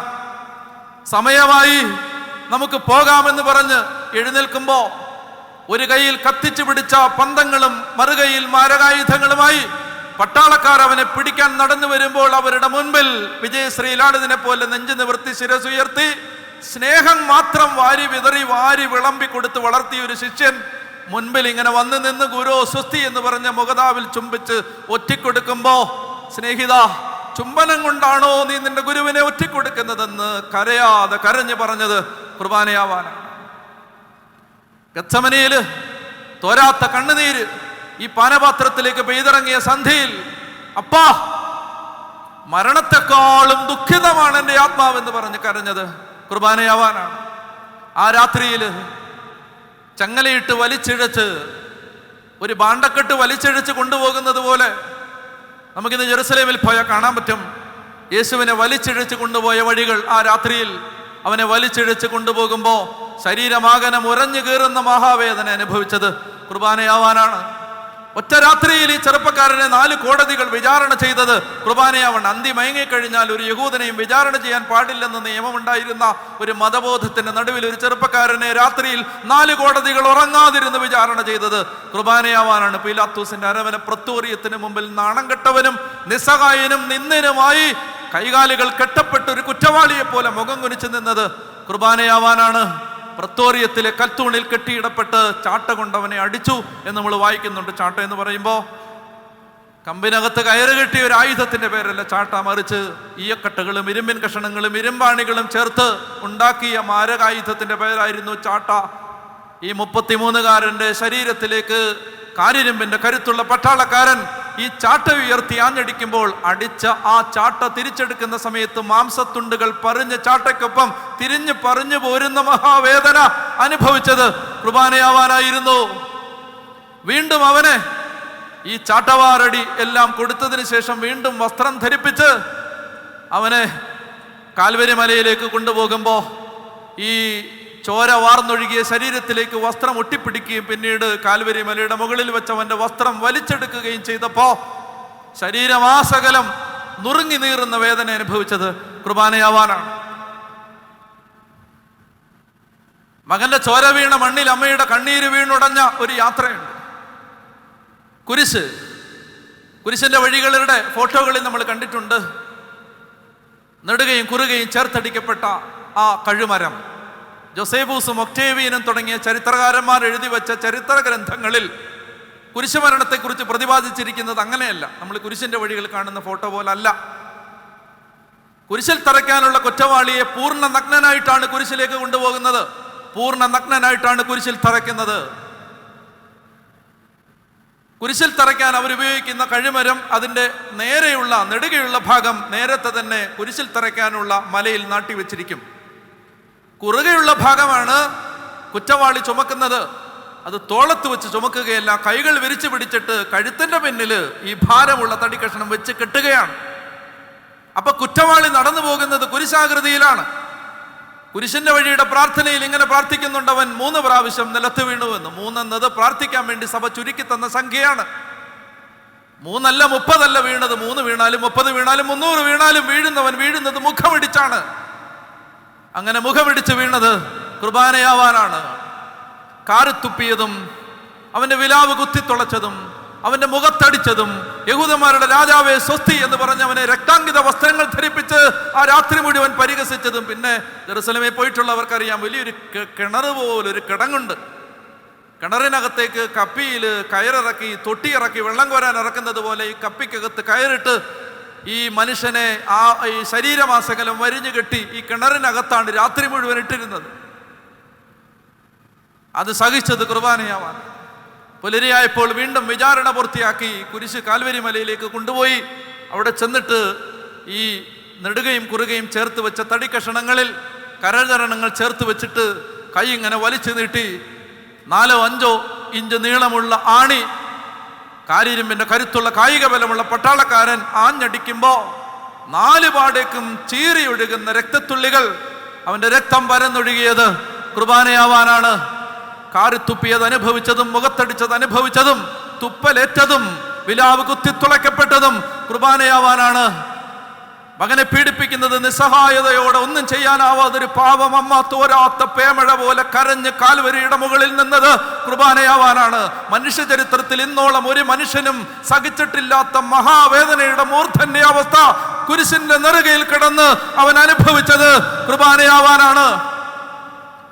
ദുഃഖം പേമാരി പോലെ പെയ്തിറങ്ങിയ സന്ധ്യയിൽ വാഴത്തണ്ട് പോലെ തളർന്നു കിടക്കുന്ന മകന്റെ മൃതദേഹത്തെ മടിയിൽ കിടത്തി ഒരമ്മ തോരാതെ പെയ്യുന്ന മഴ പോലെ കരഞ്ഞത് കുർബാനയാവാനാണ്. വാടിയ ചേമ്പുന്നുണ്ട് പോലെ തളർന്നു കിടക്കുന്ന മകന്റെ മൃതദേഹത്തെ കെട്ടിപ്പിടിച്ചൊരമ്മ കരഞ്ഞത് മകനെ കുർബാനയാക്കി കടം വാങ്ങിയ കല്ലറയിൽ ഒടുങ്ങിയത് കുർബാനയാവാനാണ്. കാലിത്തൊഴുത്ത് മുതൽ ഈ കല്ലറ വരെ നീണ്ടു നിന്ന 33 വർഷത്തെ അവന്റെ മഹായാനത്തെ ധ്യാനിച്ചെടുത്താൽ, പ്രാർത്ഥിച്ചാൽ വേദന ഇഞ്ചോടിഞ്ച് സഹിച്ച് ദേഹമാസകലം ഉച്ച മുതൽ ഉള്ളങ്കാല് വരെ വ്രണതബാധിതനായി ഒരു ഭൂമിയിൽ ഒരു മനുഷ്യനും കടന്നു പോകാത്ത മഹാമാരക മഹാവേദന സഹിച്ച് യേശു മാനവരാശിക്ക് മുമ്പിലേക്ക് തുറക്കപ്പെട്ട കരങ്ങളോടെ വെച്ച് നീട്ടിയ സമ്മാനത്തിന്റെ പേരാണ് കുർബാന. കുർബാന തരാൻ വേണ്ടി ഈശോ സഹിച്ചതുപോലെ വേറെ ഒന്നിനും വേണ്ടി ഈശോ സഹിച്ചിട്ടില്ല. അപ്പൊ അത്രയേറെ ശ്രദ്ധിക്കുവോ, അത്രയേറെ വേദന സഹിച്ച്, അത്രയേറെ വേദനിച്ച് യേശു മാനവകുലത്തിന്റെ ഹൃദയത്തിലേക്ക് എടുത്തു വെച്ച ഈ സമ്മാനത്തെ നിന്ദിക്കുന്നത് സമ്മാനം തന്നവനെ നിന്ദിക്കുന്നതിന് തുല്യമാണ്. Abusing the gift is abusing the giver. Abusing the gift is abusing the giver. സമ്മാനത്തെ നിന്ദിക്കുന്നത് സമ്മാനം തന്നവനെ നിന്ദിക്കുന്നതിന് തുല്യമാണ്. ഇത്രയും വേദന സഹിച്ച് കർത്താവ് വിശ്വസിക്കുക ലോകത്തിന് തന്ന ഈ പരിശുദ്ധ കുർബാന നമുക്ക് വേണ്ട. നമുക്ക് എന്ത് മതി? ജോലി മതി, വീട് മതി, മക്കൾ മതി, വാഹനം മതി, കല്യാണം നടന്നാൽ മതി, കുഞ്ഞുങ്ങളുണ്ടായാൽ മതി, കാനഡയ്ക്ക് പോയാൽ മതി, ഐൽസ് പാസ്സായ മതി, ഉദ്ദിഷ്ട കാര്യങ്ങൾ നടന്നാൽ മതി. ഇത്രയും വേദന സഹിച്ച് അവൻ നമുക്ക് തന്ന പരിശുദ്ധ കുർബാന നമുക്ക് വേണ്ട. അങ്ങനെ വന്ന് അവന്റെ മുമ്പിൽ നിൽക്കുമ്പോ ചോരവാർന്നൊഴുകുന്ന കണ്ണുകളുമായി, ഈറനണിഞ്ഞ മിഴികളുമായി, ശരീരമാസകലം കുത്തിനോവുന്ന വേദനയുമായി കുരിശിൽ കിടക്കുന്ന ഈശോ അവന്റെ കരുണാർദ്രമായ മിഴിയണകൾ കൊണ്ട് നമ്മളെ നോക്കിയിട്ട് നമ്മളോട് അവൻ ഇങ്ങനെ പറയും, നിങ്ങൾക്ക് ഞാൻ വേദന സഹിച്ച സമ്മാനം വേണ്ട. നിങ്ങൾക്ക് എന്ത് മതി? നിങ്ങൾക്ക് 3-ാമത്തെ 4-ാമത്തെ 5-ാമത്തെ 6-ാമത്തെ 7-ാമത്തെ അനുഗ്രഹം മതി. 1-ാമത്തെ അനുഗ്രഹം വേണ്ടേ? 1-ാമത്തെ അനുഗ്രഹം വേണ്ടേ? എൻ്റെ പ്രിയപ്പെട്ട സഹോദരങ്ങളെ, എനിക്ക് നിങ്ങളോട് പറയാനുള്ളത്, കൺവെൻഷൻ കഴിഞ്ഞ് നിങ്ങൾ മടങ്ങിപ്പോകുമ്പോൾ എനിക്ക് പറയാനുള്ള ഒരു കാര്യം ഇതാണ്. കർത്താവ് മിശിഹാ ഇത്രയും വേദന സഹിച്ച് നമുക്ക് തന്ന ഈ സമ്മാനത്തെ നമ്മൾ നിന്ദിക്കാൻ പാടില്ല. അതിനെ നമ്മൾ വളരെ വളരെ വളരെ വളരെ വലുതായി തലമുറകളെ അതിൻ്റെ മൂല്യം പഠിപ്പിക്കണം. മക്കളെ അതനുസരിച്ച് വളർത്തണം. ബലിപീഠത്തോട് ചേർത്ത് വെച്ച് അവരെ നിർത്തണം. ഒരു കാലത്തൊരു തലമുറയുണ്ടായിരുന്നു ഇവിടെ, നിങ്ങൾക്കറിയാം, കുടിയേറ്റങ്ങളുടെ കാലം. മാരക രോഗങ്ങളെയും സാംക്രമിക രോഗങ്ങളെയും കാട്ടാനകളെയും മുള്ളിനെയും മരടിനെയും മൂർഖനെയും ഒക്കെ വകവെക്കാതെ നമ്മുടെ അപ്പനപ്പൂപ്പന്മാര് കാടും മലയും കയറിയ ഒരു കാലം. ആ കുടിയേറ്റങ്ങളുടെ കാലത്ത് കാട് വെട്ടിത്തെളിച്ച് ഭൂമി ഉണ്ടാക്കി കൃഷി ചെയ്ത് ഉപജീവനം കഴിക്കാൻ വേണ്ടി മക്കളെയും ചേർത്ത്, കോഴി ഇങ്ങനെ കുഞ്ഞിനെ ചേർത്ത് വെച്ച് നടക്കുന്ന പോലെ മക്കളെ മാറോട് ചേർത്ത് പിടിച്ച് വിദൂരദേശങ്ങളിലേക്ക് പലായനം ചെയ്ത പൂർവ്വപിതാക്കന്മാര് കാട് വെട്ടിത്തെളിച്ച് കൃഷിഭൂമി ഉണ്ടാക്കി കൃഷി ചെയ്യാൻ തുടങ്ങിയപ്പോൾ വീട് വെക്കുന്നതിന് മുമ്പ് അവർ ആദ്യം ചെയ്തത് ഒരു പള്ളി ഉണ്ടാക്കുകയായിരുന്നു. വീട് വെക്കുന്നതിന് മുമ്പ് ഒരു പള്ളി ഉണ്ടാക്കി. ഇന്നത്തേതുപോലെ മൊസൈക്ക് തറകളും വൻ മണിമാളികകളും വലിയ രമ്യഹർമ്മ്യങ്ങളുമായിരുന്നില്ല അന്നത്തെ പള്ളികൾ. ദാരിദ്ര്യത്തിൻ്റെ ഇല്ലായ്മയുടെ ആ കാലത്ത് പൊട്ടിപ്പൊളിഞ്ഞ തറകളും മഴ പെയ്താൽ ചോരുന്ന കൂരയുമൊക്കെയുള്ള ആ പാവപ്പെട്ട പള്ളികളിൽ ഈ വസൂരിയുടെയും കോളറയുടെയും മലേറിയയുടെയും സാംക്രമിക രോഗങ്ങളുടെയും പകർച്ചവ്യാധികളുടെയും കാലത്ത് ഈ പാവപ്പെട്ട മനുഷ്യര് മക്കളെ ഇങ്ങനെ മാറോട് ചേർത്ത് പിടിച്ചും കയ്യിൽ പിടിച്ചും ചേലത്തുമ്പിൽ തുണിത്തുമ്പിൽ കെട്ടിയിട്ടും അവരിങ്ങനെ കൊണ്ടുപോയി പള്ളിയിൽ കൊണ്ടുപോയി പൊട്ടിപ്പൊളിഞ്ഞ് ഈ പൊളിഞ്ഞു പാകിയ ഈ തറയിൽ മുട്ടുകുത്തിച്ചിട്ട് ബലിപീഠത്തെ ഇങ്ങനെ കാണിച്ചു കൊടുത്തിട്ട് ബലിപീഠത്തോട് ചേർന്ന് നിൽക്കാൻ പഠിപ്പിച്ചതിൻ്റെ അനന്തര ഫലങ്ങളാണ് ഇന്ന് നിങ്ങളും ഞാനും കൊയ്തുകൊണ്ടിരിക്കുന്നത്. നാളേക്ക് വേണ്ടി കരുതി വെക്കാൻ നമ്മുടെ കയ്യിൽ എന്തുണ്ട് എന്ന ചോദ്യത്തിന് നാളേക്ക് വേണ്ടി കരുതി വെക്കാൻ ഈ വിശ്വാസത്തിൻ്റെ നിധി നിക്ഷേപങ്ങൾ നഷ്ടപ്പെടാതെ വരുംകാല തലമുറകൾക്ക് വേണ്ടി കാത്തുവെക്കാൻ കഴിയും എന്ന ഉത്തരമാണ് നമ്മൾ നൽകേണ്ടത്. കാത്തുവെച്ച ബാങ്ക് ബാലൻസുകൾക്കോ, നേടിയെടുത്ത കോടികൾക്കോ, മക്കൾക്ക് വേണ്ടി സമ്പാദിച്ച വസ്തുവകകൾക്കോ, അവർക്ക് വേണ്ടി പണിതുയർത്തിയ വൻമാളികകൾക്കോ, നാളെ ഒരു കാലത്ത് നിങ്ങളുടെ മക്കളെ സഹായിക്കാൻ പറ്റാത്ത കാലത്ത് ബലിപീഠത്തിലേക്ക് വരാൻ പഠിപ്പിച്ചിട്ടുണ്ടെങ്കിൽ ജീവിതത്തിൻ്റെ നിസ്സഹായതയുടെ നടുമുറ്റങ്ങളിൽ എന്ത് ചെയ്യണമെന്നറിയാതെ പകച്ചു നിൽക്കുന്ന ദശാസന്ധികളിൽ മക്കൾക്ക് പോകാൻ ഒരു ഇടമുണ്ടാവും, നിൽക്കാൻ ഒരു സ്ഥലമുണ്ടാവും, വിളിക്കാൻ ഒരു ദൈവത്തെ പരിചയം ഉണ്ടാവും, പ്രാർത്ഥിക്കാൻ ഒരു പ്രാർത്ഥനയുണ്ടാവും. ബലിപീഠത്തോട് കെട്ടിയിട്ട് വളർത്തുന്ന തലമുറ നശിച്ചു പോവില്ല.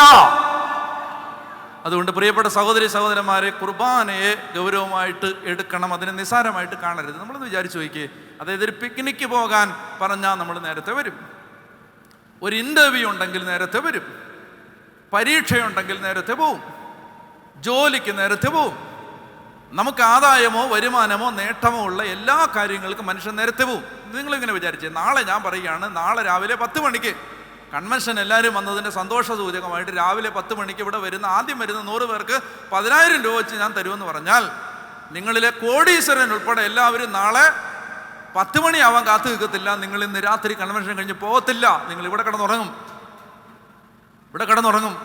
നിങ്ങൾ ആരും പോവില്ല. എല്ലാ ദിവസവും 10,000 രൂപ എന്ന് പറഞ്ഞാൽ നിങ്ങൾ എന്ത് ചെയ്യും? നിങ്ങൾ ഈ സൈഡിലൊക്കെ ഓരോ മാടം കെട്ടി അവിടെ താമസമാവും. വില കുറച്ച് കാണുക എന്ന് വിചാരിക്കരുത്.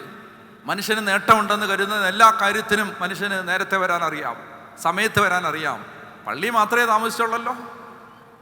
സർജറി ഫിക്സ് ചെയ്തിട്ട് ഡോക്ടർ സമയം പറഞ്ഞപ്പോൾ നിങ്ങൾ താമസിച്ചു പോയില്ലല്ലോ. പിക്നിക്കിന് നിങ്ങൾ താമസിച്ചു പോയില്ലല്ലോ. നിങ്ങൾ ഇൻ്റർവ്യൂവിന് താമസിച്ചില്ലല്ലോ. ജോലി കിട്ടുമെന്ന് പറഞ്ഞാൽ അവൾ വിളിച്ചപ്പോൾ താമസിച്ചില്ലല്ലോ. അപ്പൊ ദൈവത്തിനും ദൈവവുമായി ബന്ധപ്പെട്ട കാര്യങ്ങൾക്ക് മാത്രമാണ് ഈ ഉദാസീനതയെങ്കിൽ അതിനൊരർത്ഥമേ ഉള്ളൂ, നിങ്ങളുടെ ദൈവത്തിന് ഒരു വിലയില്ലെന്നല്ലേ. നമ്മുടെ ദൈവം വെറും ഏഴാങ്കൂലിയാണെന്നല്ലേ.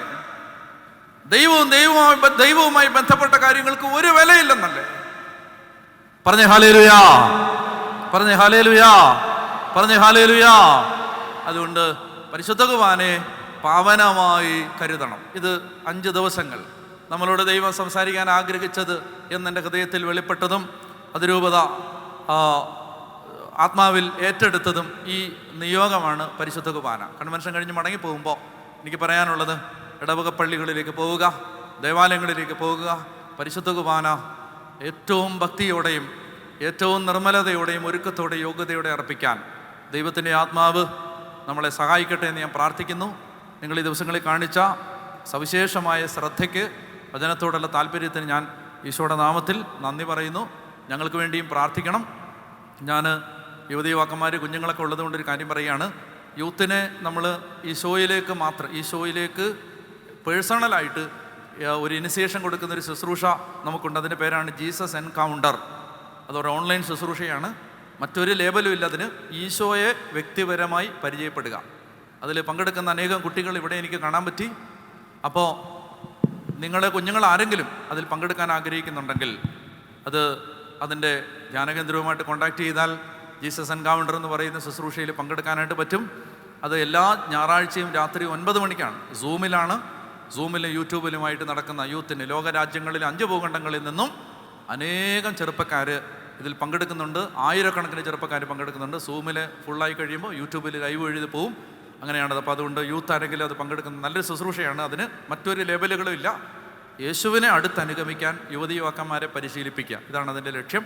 അപ്പോൾ ആ ഒരു ശുശ്രൂഷ ഞാൻ നിങ്ങളെ പരിചയപ്പെടുത്തുകയാണ്. നിങ്ങൾ തിരുവനന്തപുരത്ത് എവിടെയെങ്കിലും വരികയാണെങ്കിൽ മൗണ്ട് കാർമലിലൊന്ന് വരുന്നത് നല്ലതാണ്. അതിനുവേണ്ടി വരണ്ട, വരികയാണെങ്കിൽ ആ വഴിക്കെങ്ങാനും വല്ല ആവശ്യമുണ്ടെങ്കിൽ അതിൽ പോവുകയാണെങ്കിൽ MC റോഡിൻ്റെ സൈഡിലാണ്, നിങ്ങൾക്ക് അവിടെ വരാം. അത് ദൈവം അനുഗ്രഹിച്ചിട്ടുള്ളൊരു മണ്ണാണ്. നിങ്ങളെ അതിലേക്ക് ഞാൻ ക്ഷണിക്കുകയും ചെയ്യുന്നു. ദൈവം അനുഗ്രഹിക്കട്ടെ എന്ന് ഞാൻ പ്രാർത്ഥിക്കുന്നു. ഈശോ മിശിഹായ്ക്ക് സ്തുതിയായിരിക്കട്ടെ.